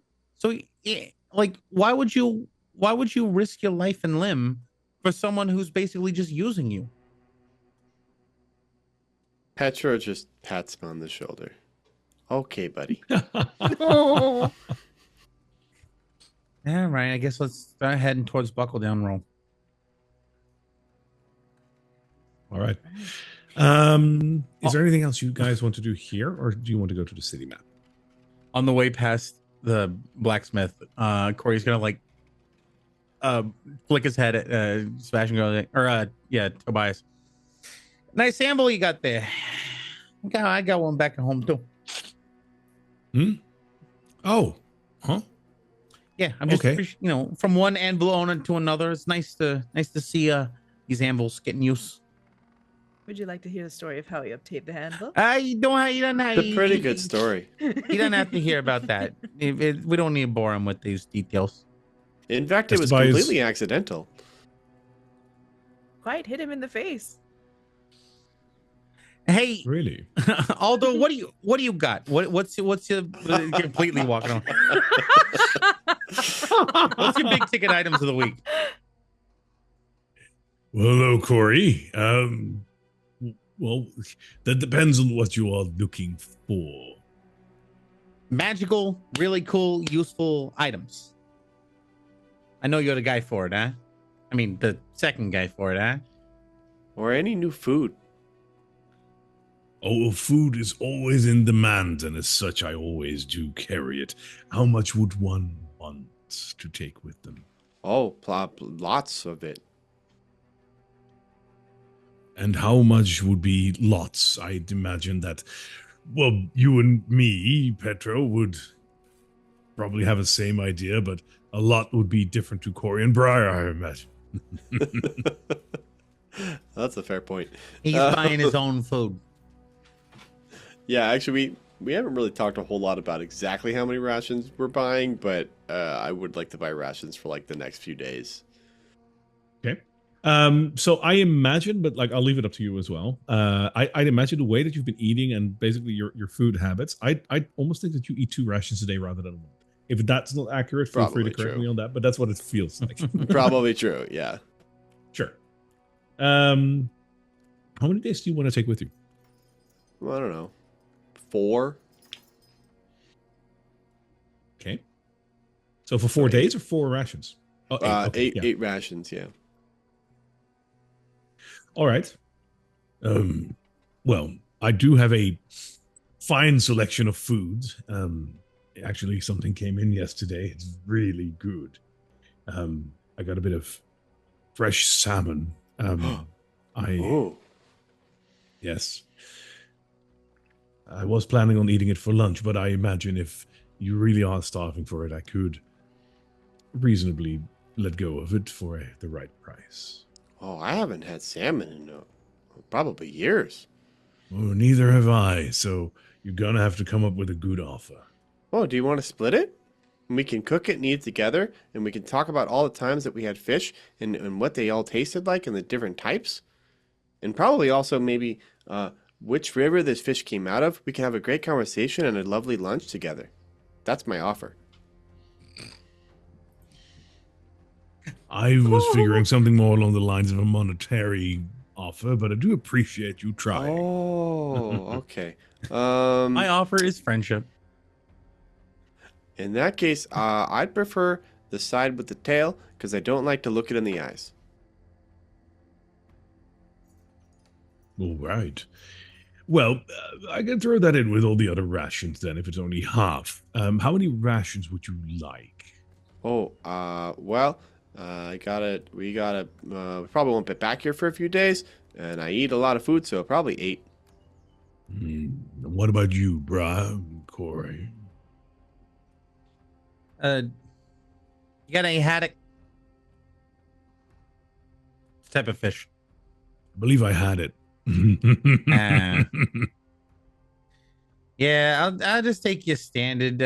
What do you got? Like meat, nuts? Do you have any packages? Just give me packages of dried meat and cheeses. I'll take some of those. Right. And you, Brian? Dried meat and cheeses for me. All right. So that would be 4 and 4 and 8, if I'm not mistaken. Yeah, sounds about right. All right. It comes down to 16 rations. That would be 16 gold. Anything else you would require? Petro, how much gold you got? I think most I've of got our enough gold is to really pay cold. for my meals. All right, works for me. He'll put up the other 8 for Briar and him. Great. And you asked for some magic items, right? Yeah, what's some good stuff you got? Well, I got a couple of things, of course, for the right buyer. I got a budget of around 600 gold. Oh, I'm sure we can find something for that. Now, I do have, and he looks over at his cart for a second, and he closes his eyes for a second. A very fine cloak. I think it would look marvelous on any of you, the 3 of you, of course, but it's only for one person. It looks exquisite, and it also has some benefits to it. You might just feel a little safer while you're wearing it. And he shows you a rather elegant looking cloak. that size-wise might fit the three of you. Yeah. How much for the accessory? Well, this cape will go for 450 gold. 450 gold for a piece of cloth. You did say you had a budget of 500. Yeah, well, what color is it? 100 gold for like, what is this, like supposed to be a magic carpet or something? Come on.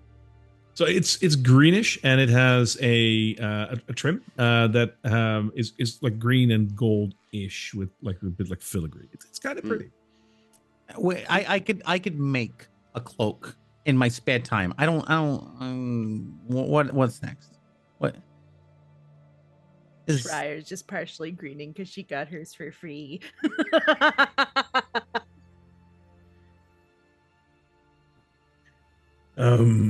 I have a pretty ring here. It has some interesting benefits to it, and he shows you the ring. The ring itself looks like it's made of stone. It's pretty ordinary, like just normal on one side. On the other side, it kind of looks like there's an outstretched person screaming in pain on it. Like it's rather detailed for a ring. Now, I do have to warn you, you shouldn't wear it yourself. It's sometimes petrifying to see what magic can do to people, right? what rings that I almost said something, never mind. So jewelry and rugs, come on, I thought you had the good stuff.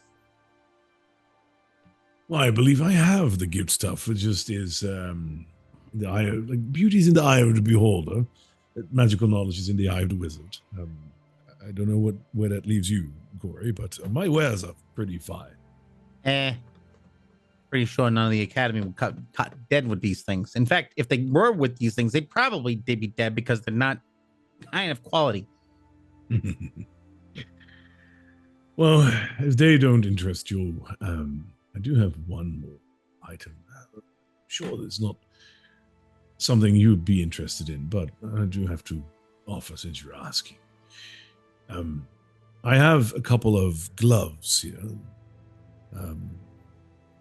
They're silk woven. It almost feels like you're not wearing anything. Tad morbid maybe, but they are pretty. And he shows you these gloves, and they look like they're made of like purple silk, and they have a bit of silver threading on it that looks like it's made to look like a web on the top of the glove. If you ever run out of ammunition and someone shoots an arrow at you, this will certainly help you in acquiring some more. Whoa. Quite literally snatch arrows right out of the air.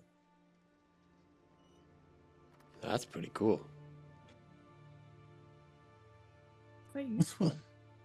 Are you doubling as like a fashion department? We got gloves, we got jewelry, we got rugs.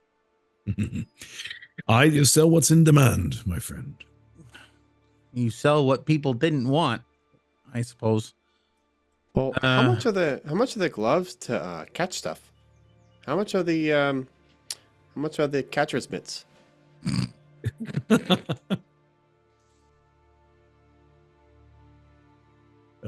Well, usually they go for 3,000 gold. But these have been previously owned. So I've had them refitted and repaired. So that does lower the price a little bit. I'm willing to part with them for 600 gold. Well, that's a pretty big drop. No, thank you. Still though, thank you, but nope. So Probably would have been useful for this guy. So what exactly do they do? They let you catch arrows. So what? Anything coming at you, or specifically we talk about arrows?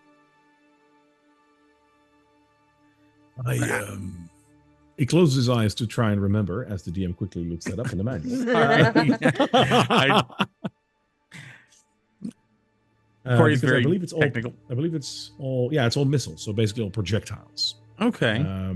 That it does exclude anything magical, of course. Mm. But that would be arrows, bullets, Interesting. ballistas, like all that.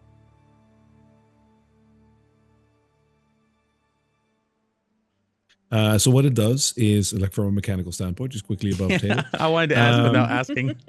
Yeah, like I felt the can you elaborate kind of question there.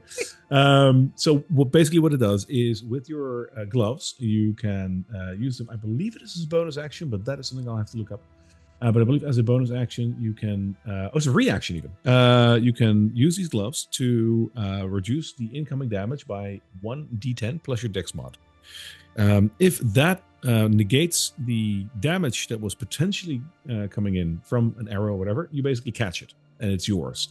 If you can't catch it because the damage is higher than what you rolled, it'll do damage, but it'll less damage because you basically block it. It's like the monk ability then. Yeah. Kinda, yeah. You know what? I'm gonna do you a favor, Oscar. I'm gonna go ahead and take this item off your hands. Literally. I get it, because gloves, get it? Never mind. I'm glad. I don't think they will fit my hands. You see, they are rather large, but I'd imagine they might fit on yours or on the lovely Briar's hands. Petro, I'm sorry. I think they might be a little too... I mean, you can try, but, well, 600 gold, Corey. Plus, of course, the rations. Oh, yeah. He had already given over the 8. Yeah. All right. 600 gold. Here you go. Counting them out very, very meticulously. Good. I like a man who is careful with his money. You do enjoy that now. Try not to die, or else I have to resell it again to another unfortunate adventurer. Well, I'll keep that in mind. Thank you very much. Thank you as well. If you want to add it to your inventory, it is quite literally called the Gloves of Mercenary, and it is indeed as I described. Cool. I have now the ability to not be shot as easy. That's honestly pretty cool. That's like really, that's a great utility. Yeah. It's gonna be very useful. As long It's as I a really don't have cool to use item. my reaction for anything, like, because shield is also an option. That's the question at this point. All right, much appreciated. Yeah, he puts it on initially over the gauntlet that he has, and then he has to take that off and unhook a couple of wires and slip his hand in, and then re-put that on it. So it's a whole affair. Okay, Briar. Now shoot an arrow at Corey to see if it works. Wait, what? Oh, gladly, as she's like reaching behind her back to pull out her bow. Now, I'm all for experimentation, but you got some pretty good aim. To be there. honest, this sounds less dangerous than some of your experiments. Yes, they don't result in an anvil in your face. I'm not addressing that. I'm not responding to that.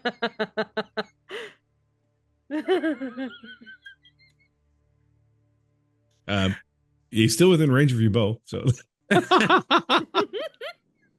right, let's bring you to the city He's map. not looking.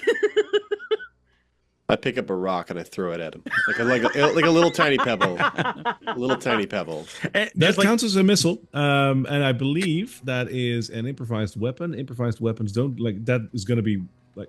Roll me a d10, Corey. Yes. Alrighty. Let me do it down here. That is a total of 5. Because your dex mod is 3. 2 plus 3 is 5 indeed. That's going to cover that pebble 100%. So as you're running away or walking away with a little bit of a pace, Petro throws this pebble at you, and as you do, your glove just sort of like yoinks back and catches it midair. Oh, okay. Well, to be honest, I thought we just wasted a bunch of money, but that's pretty cool. I mean, and fashionable as well. I like it. Purple, and also I can probably with these, I could probably handle delirium a little easier. I wonder how we'll interact with that. Anyway. Oh my God! I just thought of something. Imagine that is really funny. Imagine someone throwing a piece of delirium at you. The gloves will immediately yoink, grab it out of the air. Yeah. Oh, sure. Because I wonder if it has anything to do with like the effect, because like with the arrows, if they hit, they then do an added damage, but that added damage isn't like the initial strike. So I wonder how that affects, like if I just roll really well and get a 13, will it negate the entire arrow? Yeah, because it doesn't hit. Interesting. You quite literally pull it out of the air. No, I think like this is not just in the description of the gloves of Mercenary because they're not an item from Drakkenheim. I'm going to add this in that the gloves also allow you to handle delirium for a little while. Like holding it for a prolonged time will still hurt. Yeah, I basically have to, because if not, you basically just got a death trap. If someone throws a piece of delirium at you, you automatically yoink it out of the air and hurt yourself. That's or if you want to. If you want to go a step further, we could say that Corey puts some sort of a delirium-proof spray onto it, or so like actually coated it with little delirium modification. dust. Yeah. Yep.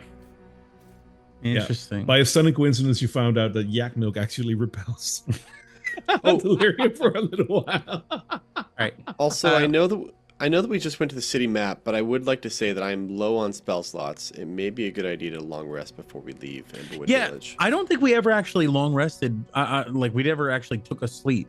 So you didn't. Good point. So yeah, as we start heading out, I'm really tired. Also, I got an anvil on my head earlier. How you guys feeling? You guys want to take a nap? Oh, yeah. Lifting that anvil off your head really wore me out. Let's take a nappy nap. You go ahead and you can apply a long rest, the three of you. Yeah. You have a house and nothing's gonna jump at you for now. As we do a long rest in the game, also quick heads up, because we're going to be playing for a little, like about an hour shorter today, which means that our break might also shift up. So I'm quickly checking the party. Do we want to take our break right now? Do we want to take a break? If you guys are okay, I'm okay with playing through it, but we can also take it. I mean, I'm fine with it as well, but I also want to make sure that if anyone needs to relieve themselves, that they can. I'm good. I'm good. All right. In that case, we can continue. If you have applied your long rest. Yes. All right. Then we are indeed at the map. As you might remember, on the map, number 18 is Buckle Down Row, which is pretty much dead north from where you are. How are you going to travel there? Carefully. Along the outskirts of the town. All right. Who's taking the lead in this? Briar? I'll go ahead and take the lead. All right. So you walk along the outskirts, but at some point you do need to go back into the city, of course. Just give me one survival check for the entire journey. Okay. Survival and an 8. That is because you're traveling on the outskirts. I'm going to be okay with that. You make that without any issue. Oh, I'm so sick of these random encounters. Those are always the worst ones for us. They're we took a long rest. We're ready for this, and they're fun when they're not like massive trolls or carpet flying down and eating me. Yeah, but like it is Drakkenheim. Yeah. Which is why we say yep. All right, so we're gonna head into the Buckle Down Row. Yes, indeed. So let's grab that.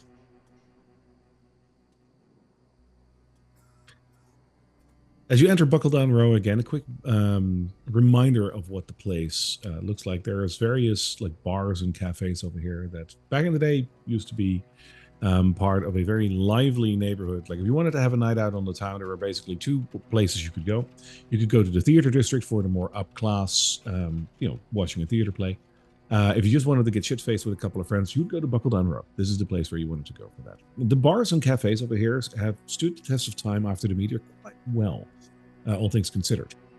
And it is a very lively part of the city. Even being in the haze, the amount of people and other creatures is, I'd say, almost astonishing. You see a lot of bugbears standing near doors as sort of like security.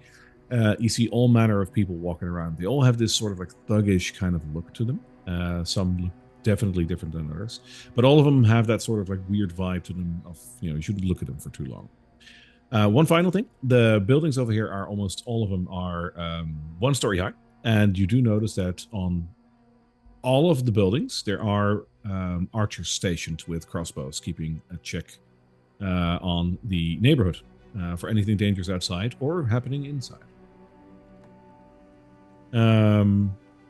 Yeah, and you approach. You pass the little shoddy barricade that they have around the outskirts, and you are welcome to pursue. I give a wave to the snipers on the roofs again as we walk in. Hello. Just before they get ready to walk into the city, Briar is gonna put her cloak hood back up. All right.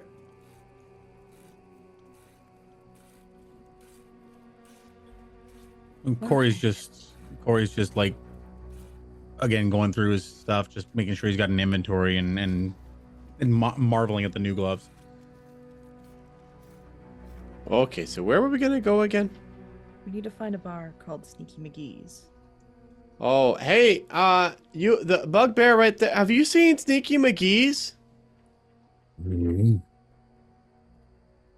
Oh, it's a bar. Which bugbear do you ask, by the way? Because there's a couple around you. I'll ask this one over here. Sure. Who's asking? Oh, I'm Petro. What's your name?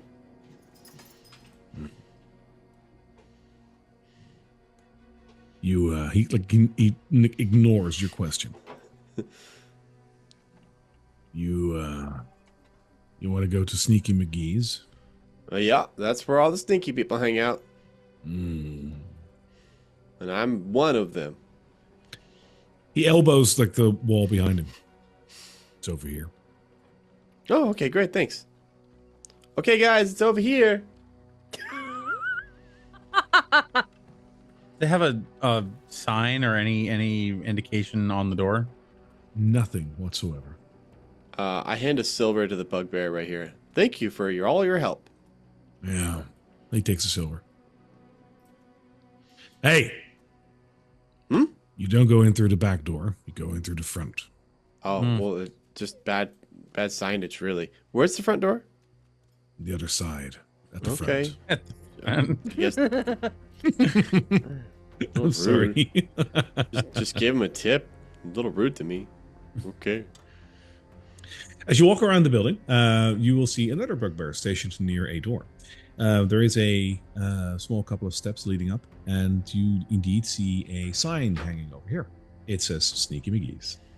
Here we go. Not very sneaky to have a sign. Hey there. Just letting you know, we gave the guy in the back a gold for information. He said he was going to split it with you later. Just letting you know. Oh, man. Okay. Oh, jeez. And As you open up the door, Yep, Briar's Oh, yeah, opening go the ahead. door. as you open up the door, you see a rather small bar. You notice immediately that the main area of the bar is only pretty much half of the building. Inside, there are multiple people. A couple of them look very thuggish, for lack of a better word. All the way at the back near the bar, there is a lady sitting with a hood drawn up a little bit and a black cape that is flowing around her a little bit. And behind the bar, you see a middle-aged dwarf that is just cleaning the bar at the moment. It isn't too busy in here, it seems. Briar's just kind of tug her hood kind of a little bit closer to kind of obscure her face as she walks in. She's gonna head towards the bar. As you approach the bar, the bar lady will look at you with a rather warm smile.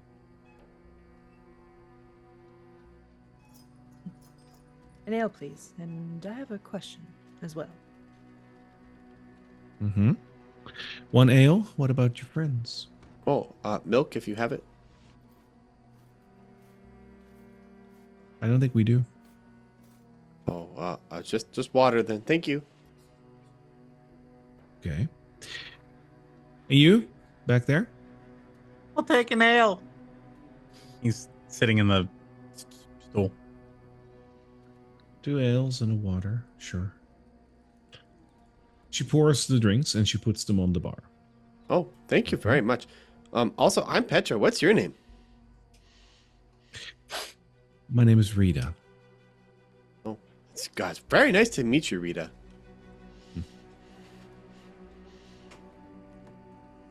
So, your drinks. That is 3 gold. Oh boy, expensive glass of water. I've got the drinks this time. And she's gonna hand her 3 gold. Good.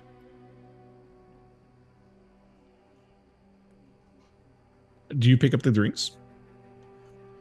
Yeah. Okay. Eh. As you do, Rita. Rita will immediately hold your wrist and look at you.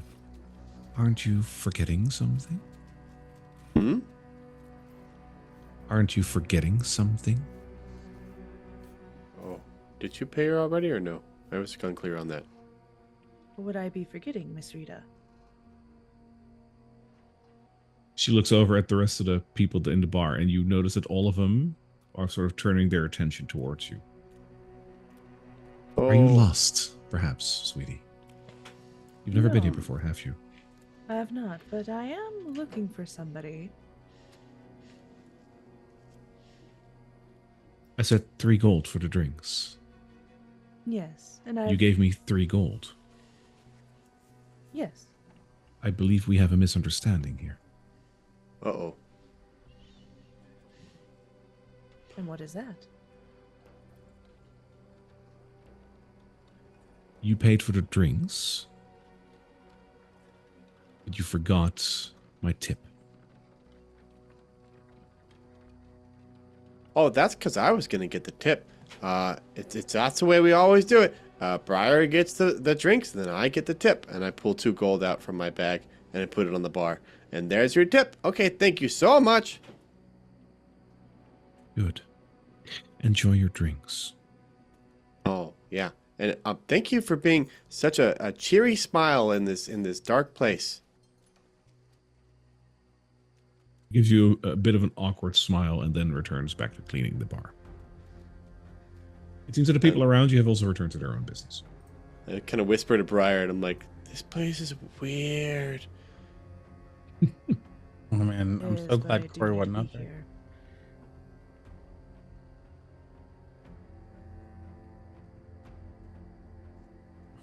Okay, let's no. let's just take him back to let's just take the drinks back to Corey.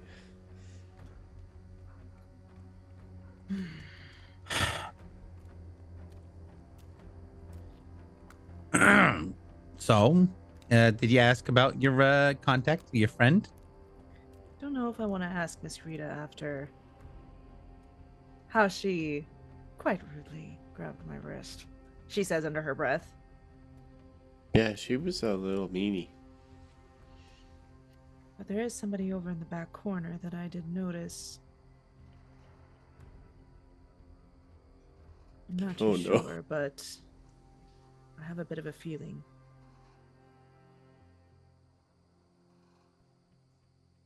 How's the ale taste? Surprisingly okay. Hey, it ain't bad. Hmm. Honestly, I was expecting a lot worse. So, what's the next step there, Brian? What are you planning? I need to find a way to ask about Tabby Hoodwink. You think we should look around a little bit, maybe see if we can get some information, or do you think the best way is just chatting people up, maybe dropping some gold in the right pockets? Since we're in a place like this, gold tends to go a long way with information. So, yes, we're going to have to be doing a lot of talking.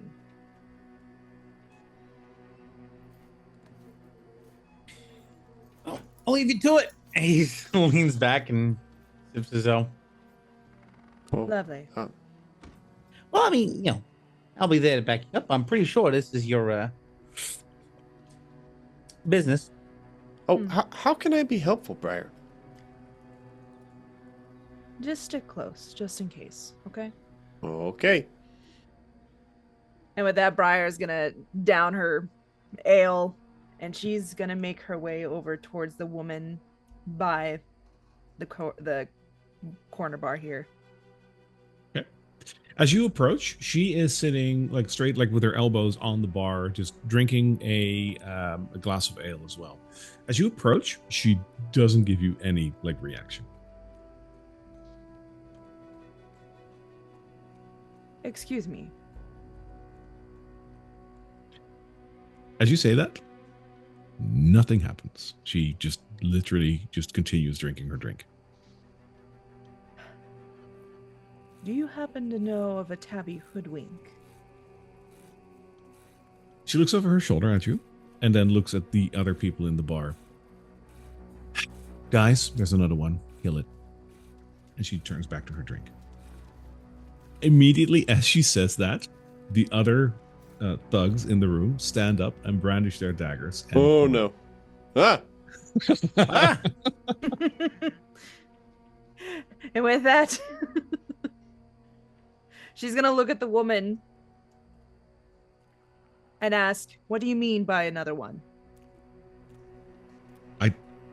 Are you really so stupid to continue talking to me? Well, I don't want you here. You may not want me here, but I do have questions. You have about 5 seconds until this turns ugly. Explain yourself. Would it be better if I showed you? You notice that her hand slips into like a pocket near her cloak. Go on. With that, she's gonna hold her hands up and carefully just reach into her satchel and pull out the envelope that has the seal on it. You show the seal to her? Yes. Her eyes widen. She says, give me that. She's gonna go ahead. Guys, and back hand up a it. bit. Do you hand the letter to her? Yes. It's not just an empty envelope, right? It's there's a letter in there as well. Yeah. Yeah. She kept the letter inside the envelope. Cool. She takes the letter out and she reads it. And after she's done reading, she looks up at you. And this is you, I assume. Yes. Interesting. She folds up the letter and puts it in her pocket and then turns around towards the door behind the bar and she says, "Oh, Tabby." And the door behind the bar opens and someone steps out. A strange looking character. It looks humanoid, but it's wearing a rather long cloak. Oh, that is the wrong one. That one was also wearing a long cloak, but that wasn't the right one. They're wearing a rather long cloak, and they have a mask on with seemingly 2 cat ears attached to it. There's a very feline look to whomever this is that just stepped out. Mm. Briar, I'd like to introduce you to Tabby Hoodwink. And Tabby doesn't say anything, but just gives you a nod. Briars is gonna give Tabby a nod back. It is good to finally meet you. Oh, it is indeed, Briar. It's good of you to come here on your own volition, and, well, with proof no less that you are who you are. Sometimes I just feel I'm lucky all the time. Tabby, go ahead and inform the others that she's arrived, please. The others. Yes. We've been waiting for you, Briar. What do you mean by that? Uh-oh. Can I Well, peek you'll into see. the door? Oh, sorry. Sure, you totally can. If you look into the room over here, you will notice that it is filled with more people. Oh. Hey, Corey, I think we should get out of here with Briar. Try to wave Briar. She's gonna notice Corey, but she's more interested about what she ended up saying. What do you mean by waiting for me? Who do you work for? Well, I could ask you the same question. Connected to the spy master, no less. Connections with Tabby Hootwink, who apparently is waiting at Sneaky McGee's. It's very interesting, right? There's people that would pay a lot of money for this information. And instead, you just come strolling in like that with two friends. It's just you three, right? We're business associates. Oh, and there's 6 more of us outside. There. So you mean that those people over there are all with you as well? And like I said, business associates, strictly business. Do you look outside, like through the door? Yeah, look outside. Yeah, it's very busy out in the Crap. street. As you look outside, you see two things. You see a whole group that is also like anticipating looking inside. Amongst the crowd, you see that there's a bugbear that says, Scamby said that like it's gonna give me like 5 gold, 5 silver through my friend, and like it didn't.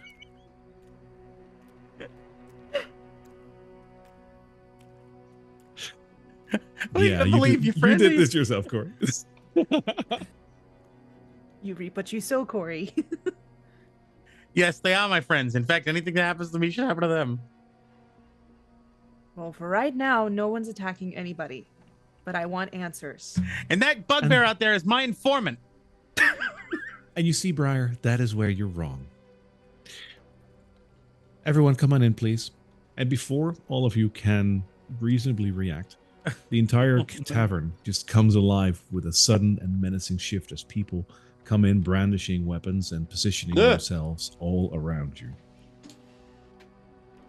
Blades gleam in the low light, and about a dozen blades, if not more, are suddenly aimed at your throats. Oh boy. And even the most battle-hardened among you can feel that the odds have just tilted extremely against you. Yeah. And from the far side of the room, you notice that there is a figure striding towards you. She's draped in dark crimson silks, and she is adorned with a beautiful embroidered gold rose on her cape. Well, hello there, she says. My name is Rose Carver. I own one of the bars here in the street, and I've come to help my friend Veronica here in her time of need. So you see, not only did you just scam one of our guards, and I can only assume that that would be one of the 3 of you, I'm thinking the big guy over here. We'll find out in a second. You scammed one of our security, and you come in here apparently with very interesting news. But Veronica, I just heard you saying something about Tabby. And Veronica grins. She says, she's here. What do you think? And Rose looks over at Briar. I think you've overstepped, Briar. Coming in here, just the 3 of you. No plan of action, just coming for information. I get it. But what do you do in daily life, Briar? I work as a mercenary. Oh, nice. And I imagine you're, what did you call yourself again? Business associates? Yeah. Yeah. So they're in the business of being a mercenary as well, I imagine. We do work on occasion, yes. I do all sorts of all this stuff, and I'm a decent cook too. And I tried to play the clarinet once, but I wasn't very good at it. But I'm not just an adventurer though. Mm-hmm. Oh, come on now, strapping big guy like you can fight, can't you? No, I fight okay, but I prefer not to. I get that. And then there is, but that's a familiar face. Hello, Corey. Hey there, Rose. Out and about instead of just diddling around in your own shop? I mean, listen, sometimes the business comes to you. Sometimes you got to go to the business. I've been working with Mel pretty closely on a couple of jobs now. And We're getting pretty in tight with the boss lady. Interesting. Now, listen. I believe that you are in a bit of a conundrum, but fear not. You're not without potential. So here's the deal. I've been asked to extend to you a one-time offer to the three of you. You can fight in our pits for our amusement and see if you can put your money where your mouth is, being a mercenary. Or, as she very slowly walks towards you, Briar, and she leans in closer and you feel her breath just warm with menace. Or you die here. No second chances. You win, maybe you leave Drakkenheim with your lives. Maybe. What'll it be? What do you get out of this? Amusement? But it seems like you've been waiting here for a reason, specifically for me. Why is that? Oh, I have a lot of other things to do, but when I'm asked to do a task, I do. So what I personally get out of this, amusement. What other people get out of this, gosh, I don't know. Money, maybe.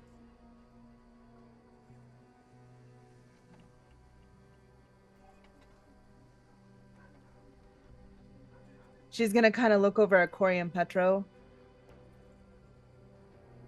Say we decide to join these pits. Say we win. What do we get out of this if we win? Your lives. I know it's not the best treasure, but it's something, right?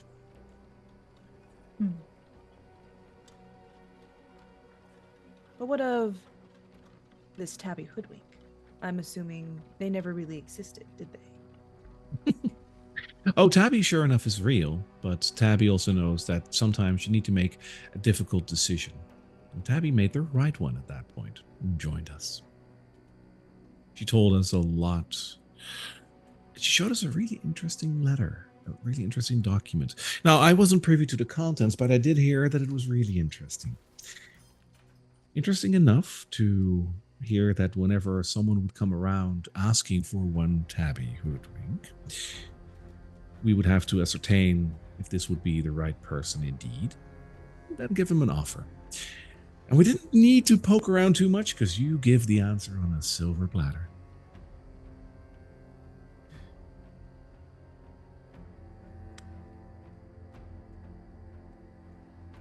We'll fight in your pits.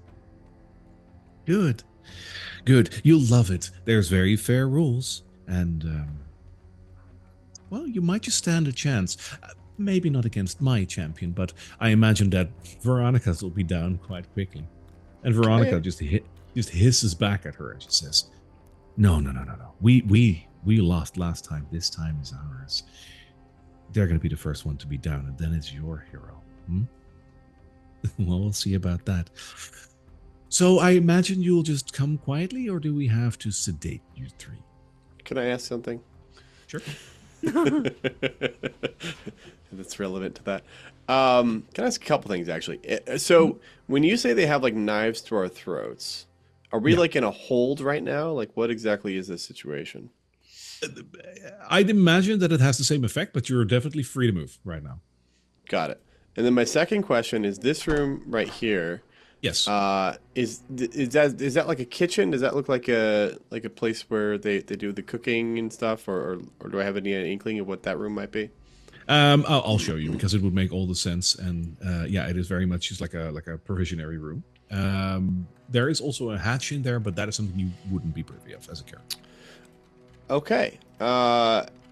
Petra's going to hidden step and turn invisible.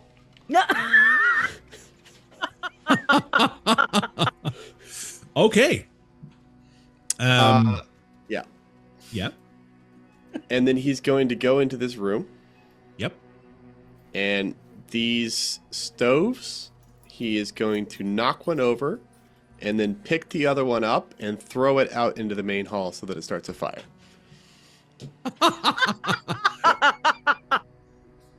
I love that. I'll just allow that. That is cool. Yes. So, yeah, like that's totally really cool. I did not expect that. Let's roll with it. And then anything flammable in there, I start throwing out there, like oils and like fuels, whatever looks flammable. I start throwing it out into the main room. And So just making sure, because you used your feature, right, to turn invisible? Yes. Um, So as soon as I make an attack, which I assume these count as, I'm not invisible anymore. Yeah, that's what I wanted to make sure. So you are visible again right now, but like for the purposes of basically disengaging, going here and doing that, that totally works. That is so smart. You're getting that. Yay! Burn it all down! Woo! So let's prepare that, because obviously that does trigger combat. Oh no. Metro Buddy, what's going on? Let's burn it all down! Fuck him up. Let's see. Although he did kind of want to fight in the pits, but I don't want to get kidnapped. So. Petro, I Petro, I don't refuse to think be kidnapped. Petro, I don't think we got this, buddy. Oh God. Quickly looking if I have something that would look fiery. That work? Yeah, there we go. Ooh. New assets, guys. All right, so that's there. And you also dropped the other one over here, basically. So just so we know that that's there. All right, go ahead and roll your initiative, please. Sorry, guys. I hope this works out. Quick question. Drinking Yes. potions is a bonus action, right? Drinking it yourself is a bonus action. Administering it to someone else, I count just still normal action. Okay. I have an idea. Yep. But I don't know how well it's gonna work. I got 10 on initiative. I got 22. Oh, there's so many people up there. Oh, there's so many people.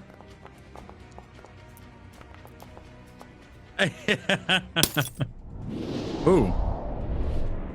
That's a sound. Oh. That's a natural Oh, 20. the fire started. Oh boy. All right. Let's start at the beginning. That is There an we go. enormous initiative tracker. Yes. Briar, you do get What to have we start first. And with that, Briar's gonna drink the cloud giant strength potion. Yeah, that makes sense. So with the Cloud Giant Strength Potion, I believe your strength is raised up to 20. I would quickly want to make sure if there wasn't any additional effect to that. Anything positive, but... Strength score changes to 27 for 1 hour. Potion has no effect 27, on yeah. you if your strength is equal or greater than that score. And that's it, right? Yes. All right. So sure. You now are 27. Like, you're bulging muscle. And there's still Briar there. Yeah. Nice. I'll quickly amend it for you, because it's currently 13. Global ability check bonus. We're going to give that a plus 14. Amazing. And after she's done that, she's taking out her sword and she's going to Run away. Huh? She's going to run away. Is that what? Yeah, that sounds like a great plan, Briar. Because we are not going to kill all these people. That's not possible. Just FYI. No, I know. There you go. It should apply to your rolls. If not, we'll just manually add it. But this, your strength should now be working as 27. Okay. I'm going to disengage. Yeah. Ah, shit.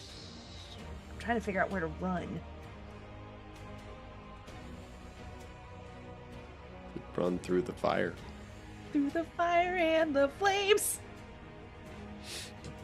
She's gonna disengage and run over to this side of the bar, jumping over the starting flame. Yeah, that you can do. So when it's this crowded around you, I generally count moving through other tokens as difficult terrain, even with disengage. But you only basically move through one, so you're still fine. Yep.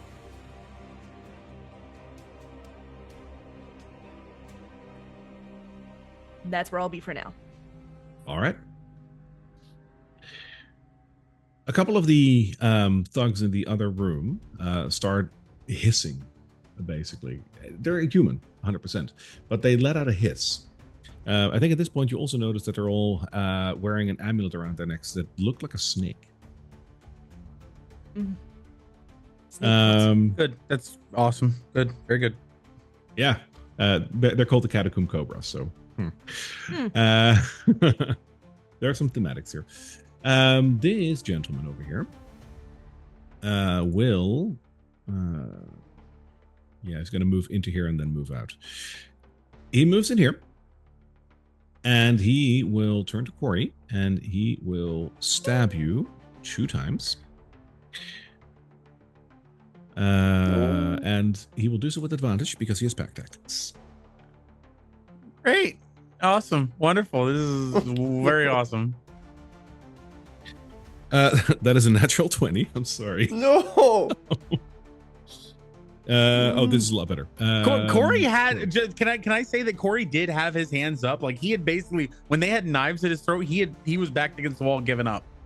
Like, fair question. If that has anything to do with their point. No. attack. You start throwing like furnaces. This is over. Yeah, I acted alone. I acted of my own accord. And now your friend is going to pay the price. You can think about that. Business associate. No. He's just yelling business associate as he's being stabbed. Oh no! The second one is a 9, so I think that might miss. Yeah, that one misses. Yeah, there was a 2 and a 3 that I rolled. No.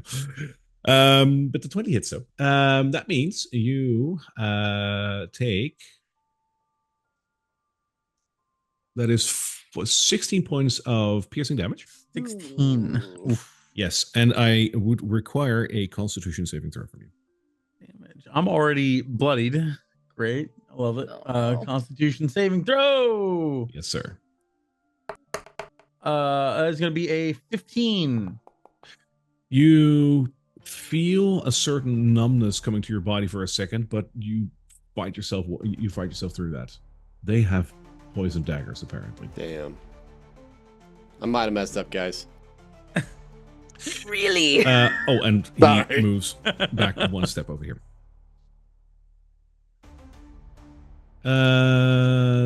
This guy will walk through the flames as well, and he will try to do the same thing to Briar. That is at most a 14. Does not hit. That is good. And a 19.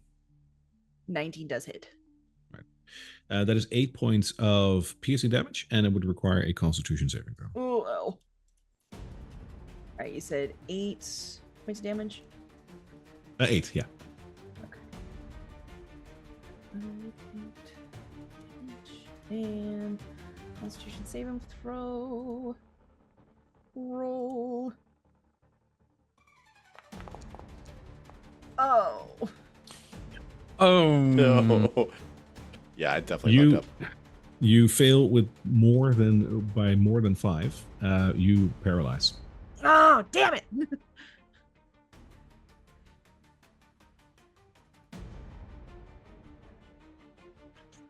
And he's going to stay here. It is the elf's turn here in the room. He brandishes a rapier. And he will... No, he would go for Corey as well. Oh, no. Pulling out the rapier, he will attack twice, not with advantage. That is a dirty 20 and a 22. Yeah. I can't block that. I'm 17. Okay.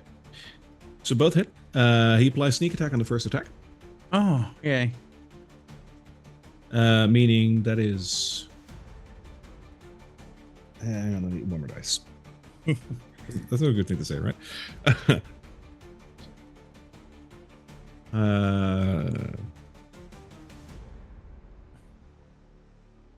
That is 19 points of piercing damage total.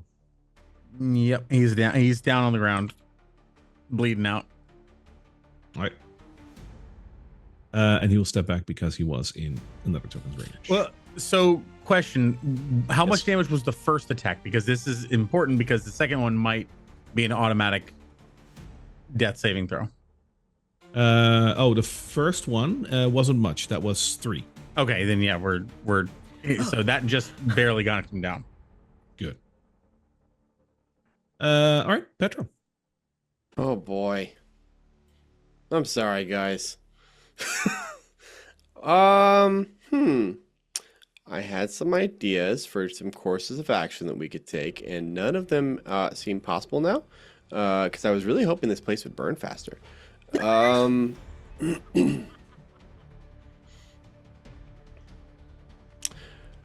Well, just as a last ditch, if I were to peek into this hatch here, would that be a bonus action?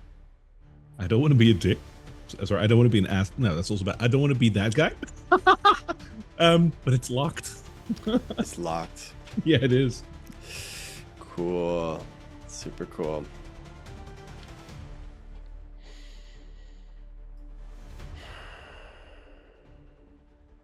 What would Petro do?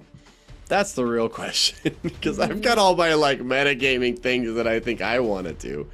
Roast a potato above the fire. No, Maybe. I was testing out your cooking system and I accidentally broke it. I'm so sorry. Something like that. Yeah. Okay. He's gonna take a step behind here real quick, and then he's going to cast Disguise Self, and he's going to make himself look like one of the thugs. that's pretty cool. Okay. Yeah, sure. Why not? That was gonna be my move, but I died first. So he kind of, I don't have control over it. No, but I can move it for you. Okay, he kind of comes over into just outside the doorway here, and he points at Briar, and he's like, "Don't let her get away!" And then he starts running toward her.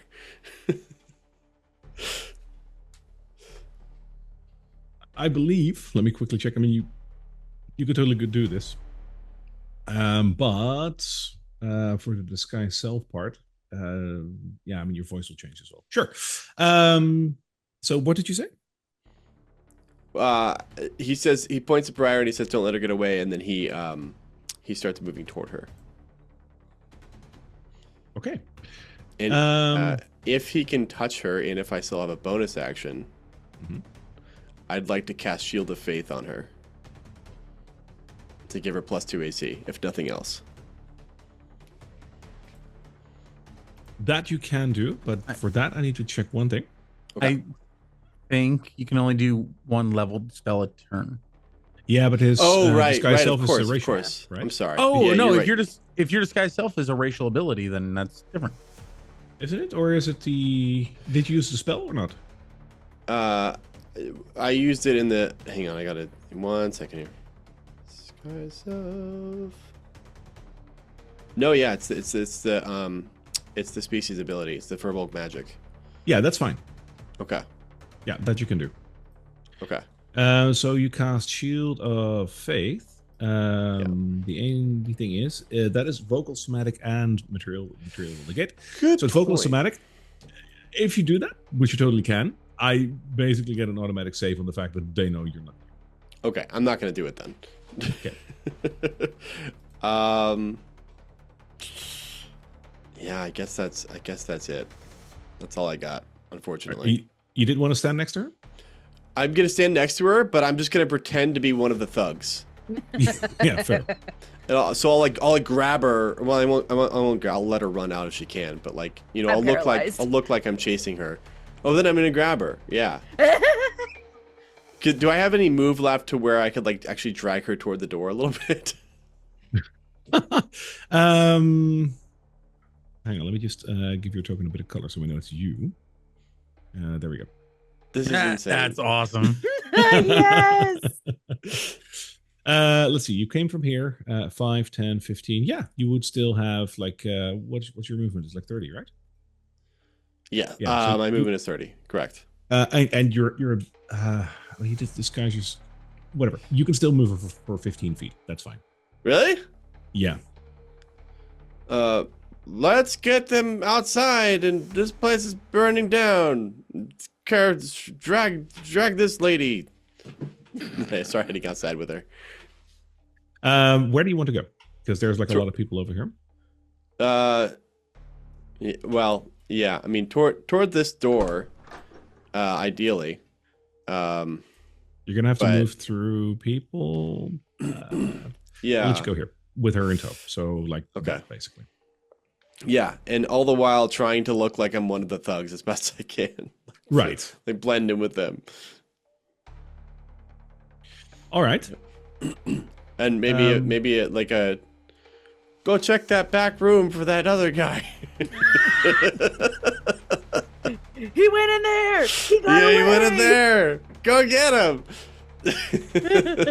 I think that's all. I mean, I've already abused my turn to the fullest extent I can. I think so. It's really cool. So, I have another thug who will.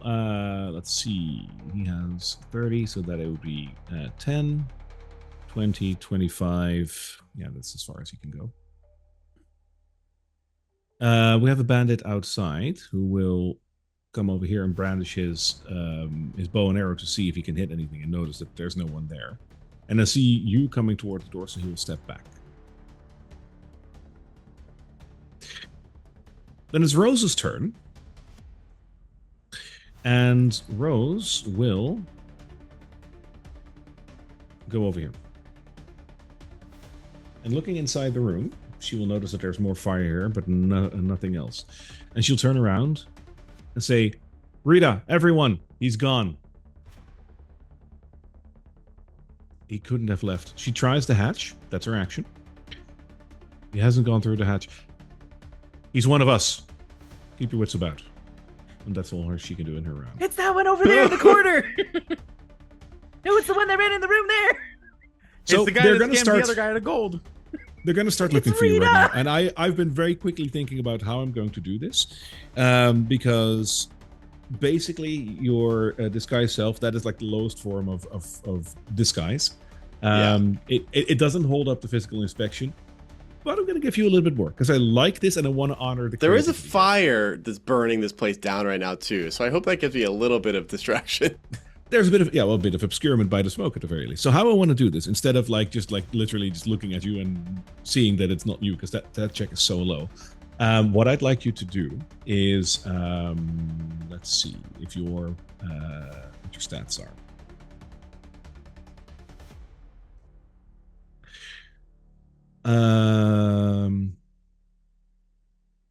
For the purposes of what we're doing right now, you can, and I'll quickly change that on your profile. We're going to act as if your deception right now is with proficiency. You're not proficient in deception, but you are right now. You're going to roll me deception checks, and I'm going to combat that through the characters with their stats on an insight check. As long as you beat them, they won't know it's you. Okay. So go ahead and roll me a deception check. With proficiency or with advantage? Oh, proficiency, sorry. Proficiency, and I already added that in your character sheet, so it is a +5. Okay, I don't see it. It should be under your skills, under athletics. It says +3 for me. It says +5, but still, like we'll just add the extra 2 if it doesn't show up in the thingy. All right, first deception check is a it's a 23. Ooh. There you go. That's gonna be hard to beat. I got a 2 + 1, I believe. Yeah, that's a 3. She looks at you. It's just like, yeah, we don't want her to burn, and she just stays there. Yeah, we don't want her to burn. Yeah, obviously. The other thug, that's the one that's near the entrance. Go ahead and give me another deception check. Oh boy, guys, we're all gonna die. No, you got this, Petro. I mean, this one's a 12. Gurgle, gurgle, gurgle. No, 9. 9.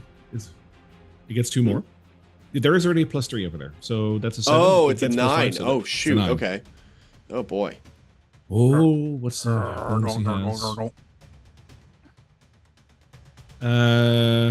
I got, believe it or not, an 8. Oh, Yes! I am the master of disguise. He looks at you and he backs up a little bit so you can have a path through. He's like, yeah, sure. This is Corey, epic. I needed that saving throw. Okay, if I can get my control back to my game, that'd be great.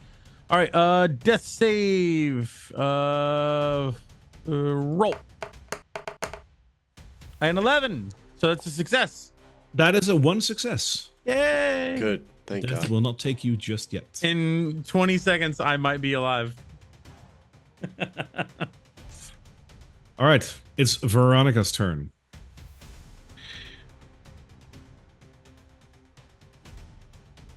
And I quickly need to look something up because she is a little cut above the rest. Yep. She will move. She will move over here. Go ahead and roll me a deception check.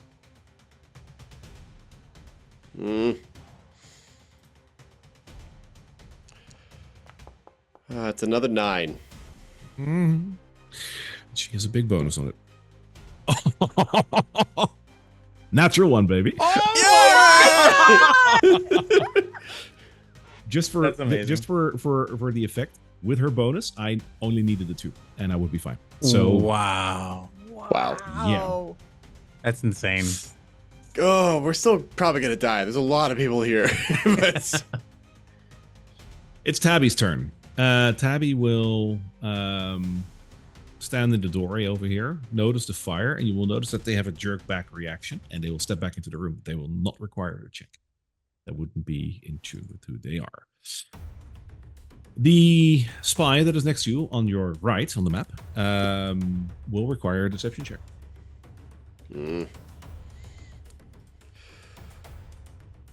I wish I were more deceitful. It's a 17. Oh, that's pretty deceitful. And on this one, I got a 19. Oh, God damn it. Oh no. So close. she Honestly, looks- you were doing so well, man. That I was know. really tense. I was like, you're going to get out. Like, Leave She looks Corey at you. behind. and as she looks at you, she's like, hang on. What's your name? Hey, everybody. I think it's this guy. Is that your name? Has anyone seen him before? What is your name? Oh, you're talking back to her. Yeah. I'm talking about. He's the imposter. Roll a cool D20. Yes! Make me. We're gonna honor that. I love this. Like this is. I'm just baffled. I'm dying in the corner, not just from a bunch of stab wounds. We're this all is about to a- we're all about to get kidnapped or die, but at least it's gonna be fun while it's happening. I'm gonna get kidnapped, but at least I'm gonna have fun. Damn it! What is this going to be? That is. I mean, it's technically still deception. Yeah. You want me to roll another deception? Yeah. Go right ahead. You get one more because that is a really cool approach. Okay. 23. I'll allow that. So Yes! as you point that out, the two thugs next to her stab her to death. We got him, boys. We got that snipe. We got that snipe. We got him. And everyone looks at her. I am the spy. And you hear from the back of the room. She didn't turn back. It's not her. Keep on looking. Oh, wow. These guys are brutal. Jeez. I mean, my friends are brutal. Win. One of the Wow. thugs over here will unlock and open the door back here and get outside. Is the fire spreading Read us. at all through all this? At the start of the next round, it will get a circle Okay. around it. Yeah. Got it. This is long 6 seconds. Yeah. Yeah. Sorry for the tokens. I just came in here for the ale. Rita will bonus action dash and get over here and quickly close the door. Rita, I left you a tip. That's not me saying. That's not Petro saying that. That's I me. was gonna say, watch out. Give me a deception check. Man, okay. Rita, just be cool, all right? It's a 7. Yeah, this is probably where it's going to end. This is it. Yeah, that is an 18. Yeah. Amazing no. amazing run though. You see that turned into Rita. you see that Rita brandishes a sword, and the sword itself looks magical. Ooh, pretty. Listen here, kiddo. Turn back to what you were, and lay down your arms. Let her go. You there? Try and quench the fire. Everyone else, let's get outside. Let's bring these 3 with them. All right, I turned back into furlough for him. Say, well, it was fun while it lasted, right? And then I, if they'll let me put my hands down, I heal both their guy and Corey with my. Everyone is lay on holding hands. their weapons towards you, so the second you do something weird, they will Alright, attack. then. If you just want to Okay. heal them, that is fine. I would like to heal them. Sure. Okay, thank you both. And I give their guy like 5 points of lay on hands, and I give Corey 10. Sure. Corey comes to saying, "Business associates." Yeah. I look at Rita. I look at Rita, and I'm like, "Well, it was worth a shot." I like your acumen, but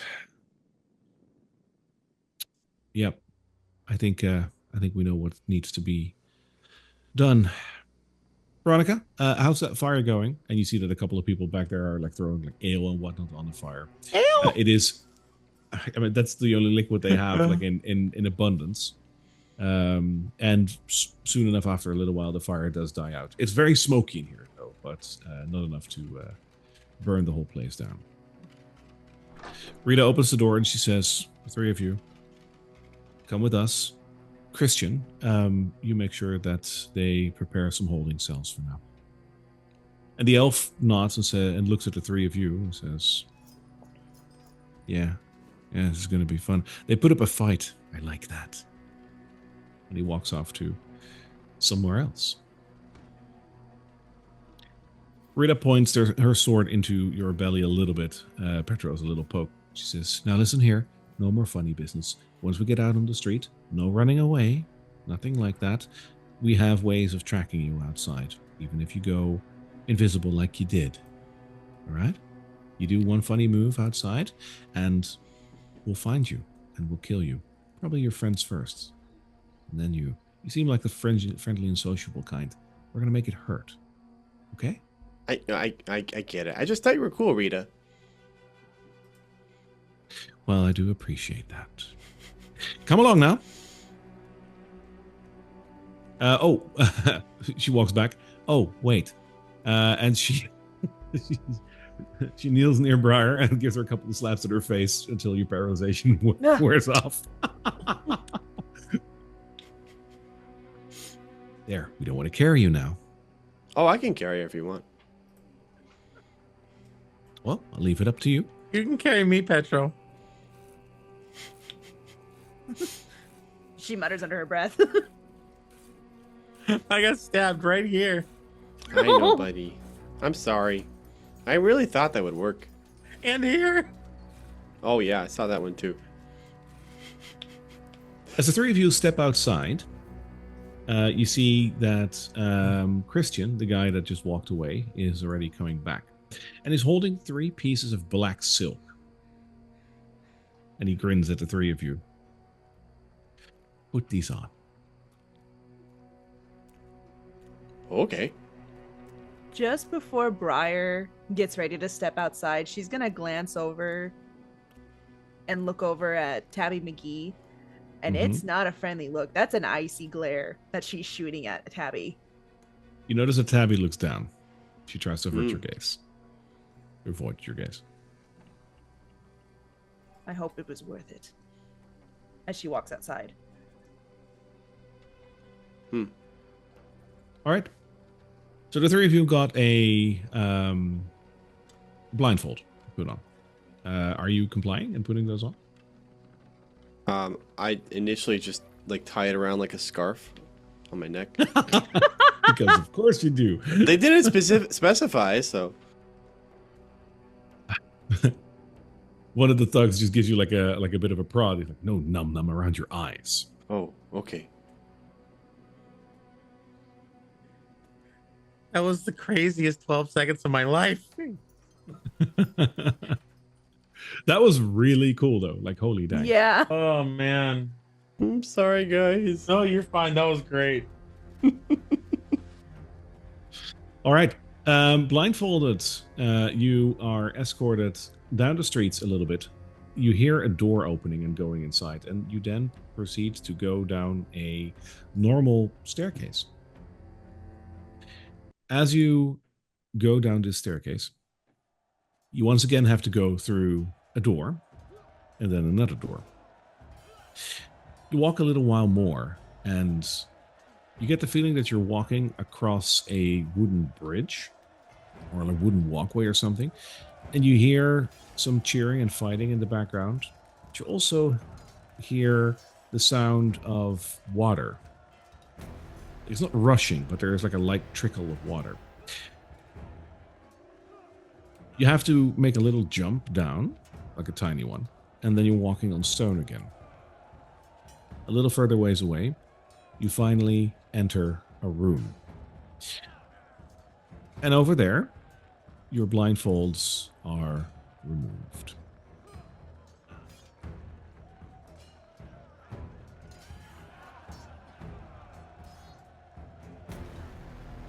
Oh. If you zoom out a little bit, there is a location that you can see now. I can only see the one small room with 3 people. That is correct. Okay, I was zoomed That is in. where you were about.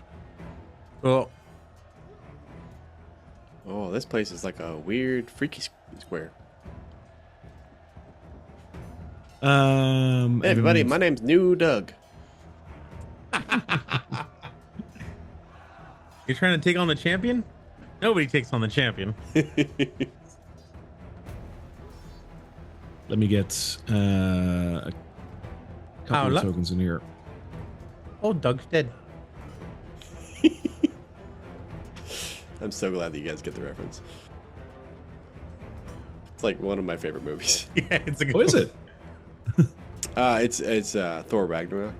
Uh-huh. Have you Great seen movie. it? I've seen, yeah. Like, it's been a while, but I have seen it, and it's a great movie. There's the scene right before they go into the gladiator stadium, and they're all in like this holding cell. Just getting those vibes. That's all. I'm just imagining Corey going, "I am the cat of thunder," and like fizzles. Yes, exactly. So as your blindfolds are removed, there are a couple of people still here from upstairs. And you notice that there is a really massive bugbear standing near the doorway. He is easily twice as big as the other bugbears. Not in height, but in width. This thing is all muscle. He took the Cloud Giant potion too. Oh yeah, like that's what it looks like. As you're ushered into the room, you notice that there's a couple of cages, there's a gibbet in the corner, and there's a ladder here. All right, Rita says, I'll leave it to you, Veronica, how you want to deal with this. And Veronica steps forward and says, you're going to go into the cages for now. Mm-hmm. We'll have to inform a couple of people and get ready.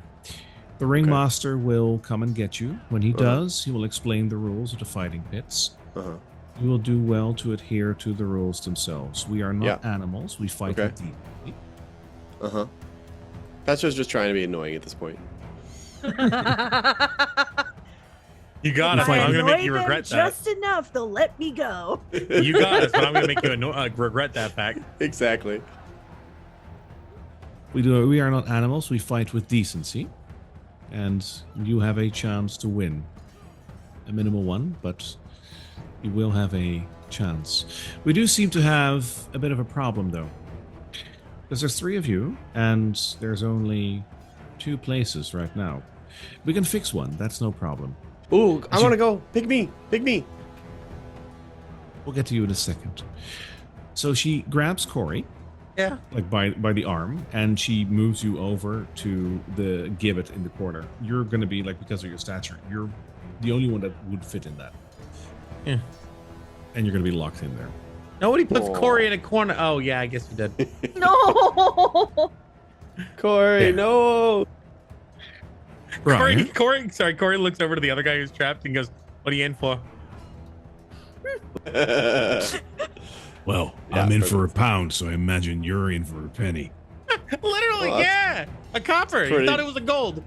Anyway, Good comeback. that's pretty good. Right, Briar, I would imagine that you can walk yourself over to that cage. Don't touch me.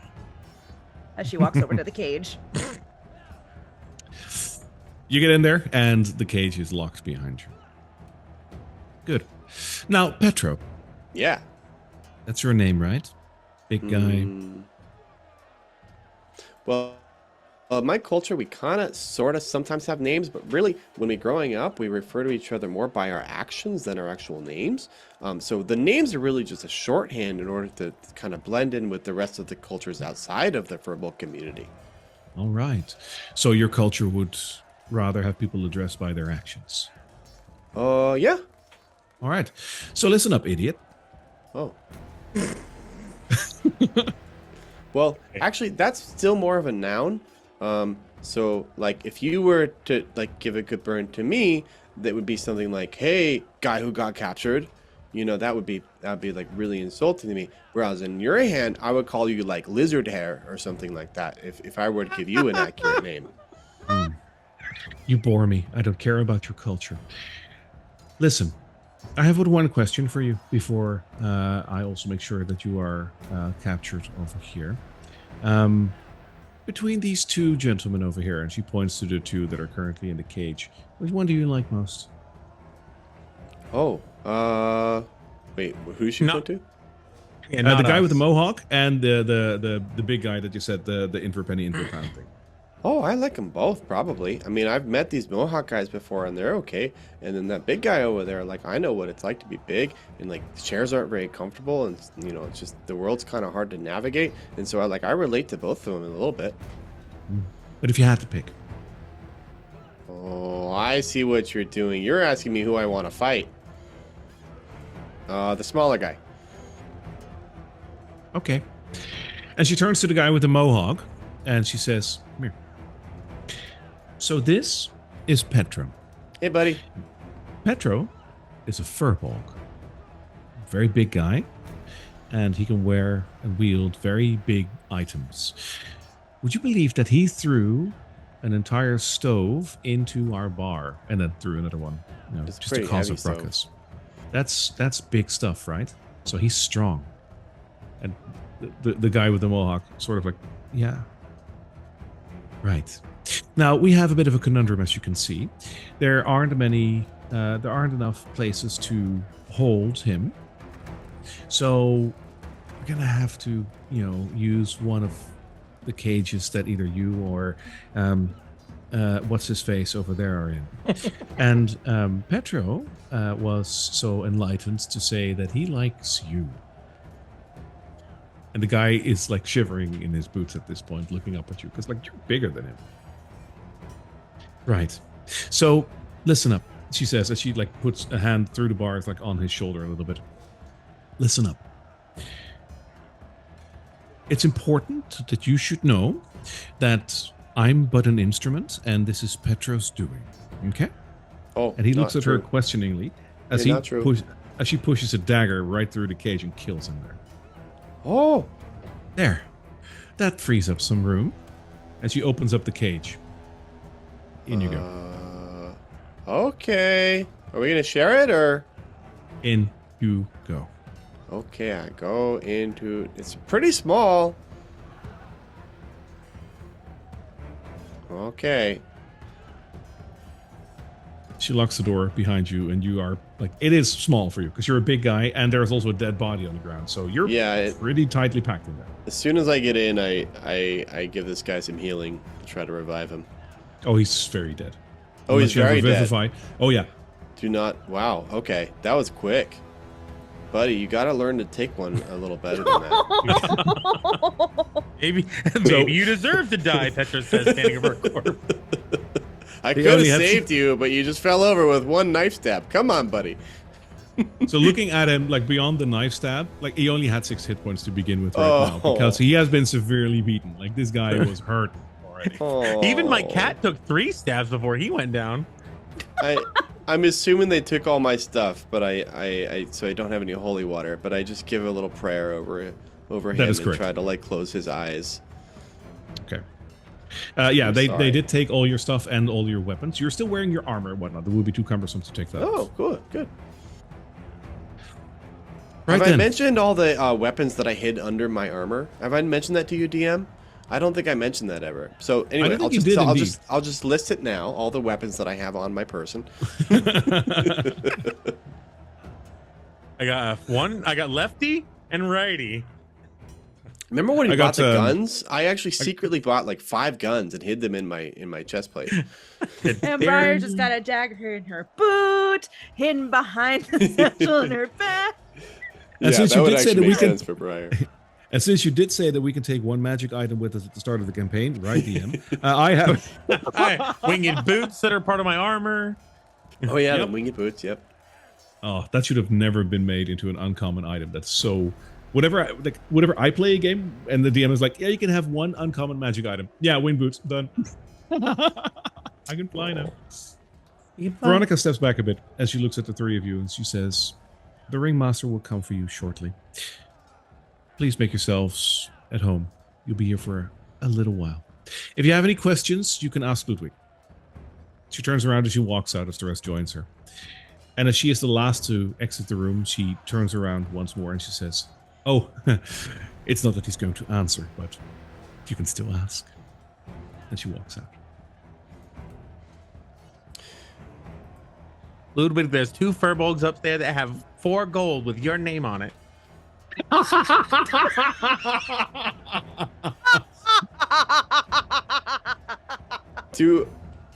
Would I have any potatoes or anything left over in my pockets? Sure.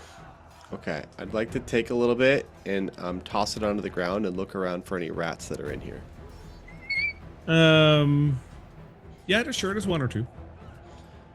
So if any of them come up to the potato to eat it, I look down at it and I say in speech of beast and leaf, I say to it like, "And if you get us the keys from the people who locked us in here, it's on their side, like right here. If you can get it and bring it to me, then I can give you like a whole bag of this potato. And there's a whole bunch more where that came from." You can with the speech of beast and leaf, you cannot literally hear them in speaking, right? I can only speak to them. I can't understand them, and it's also in a limited capacity that I can speak to them. So the rat just like very jittery, like meeps back at you, and since you can't understand it, like it's gonna be hard to like what he's trying to convey. But he almost sounds agitated. Oh, like, what the hell are you thinking? Oh, okay, sorry. We'll just enjoy the potato, I guess, for now. A couple of seconds later, so not too long, you hear some footsteps in the hallway. And a man with a beautiful white beard steps in. And he looks at the 3 of you. "Greetings. I'm here to tell you a couple of things that you might wish to know before we get started. Listen closely. This might just save your life." And that is where we're going to end for today. Oh boy. Dang it. Oh my God. I was so blindsided, but that was a great, horrible, terrible, amazing. I would like to point out that we almost escaped. Yeah, you did. We almost did. That was so... We almost died, but we also almost escaped. I was cursing Petro and then rooting for Petro. The order of that. I love, like I've said this before, and I hope this also goes to show that I mean that. I love player creativity. Something like that. I cannot, like, I can prep for 1,000 things. I did not prep for this, you know? Like, Ooh. I was like, there's probably fire in that room. Let's just light this place on fire. I love the, hey, you're not, you're different than the guy. It's them. They're the one who isn't. It's that one. Everyone around shrugs and snaps. Must be Tell me them. something only the real spy would know. The real spy wouldn't know anything that you would know. Huh, that Your hangs favorite together. flavor of bubble gum is strawberry. it's very funny. Like I have another campaign where my players have something like that established as well. They had to fight a couple of what are they called? Doppelgangers.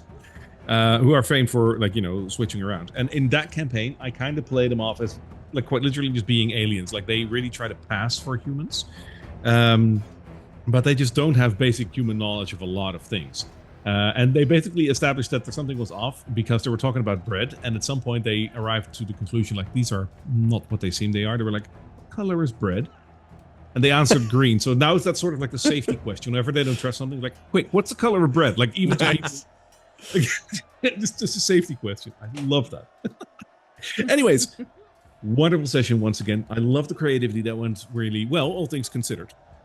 Yeah, you're in for something interesting next session. Because I do love the fighting pits. This is going to be a lot of fun. I'm looking forward to it, but I'm also scared, but I'm also looking forward to it.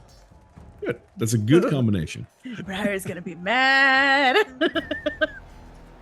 Oh yeah, we got a kitty to. No, what we need to find a book, 99 Ways to Skin a Cat. Yeah, Tabby got an issue. Hey, Scout. Scout. We can't see Scout unless he's almost directly under your chin. Yeah, there he is. Yeah! Oh, he's such a little button. Oh, so beautiful. Oh. Okay, what is it? It's not Cocker Spaniel. It's Cavalier Spaniel. Cavalier Spaniel. Oh my god. Cavalier Spaniel, yes. He's a great Just pup. the most adorable ears.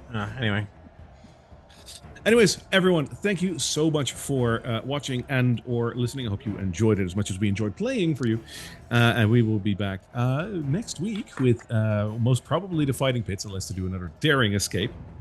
We'll just see how that goes. Yes. But for now, thank you so much for watching. Thank you so much for listening. We'll see you again soon. Make sure to follow us, hit subscribe and like and all those things on YouTube, of course, Twitch as well. We love to have you. And join our Discord. We are rather active over there. Share your memes, talk to us. We'd love to see you over there. The links are in the description of YouTube and I believe also underneath our Twitch stream. So go ahead and look over there and we'd love to see you in our Discord. And in chat right now as well. Yes. And with that, thank you so much and we'll see you next week.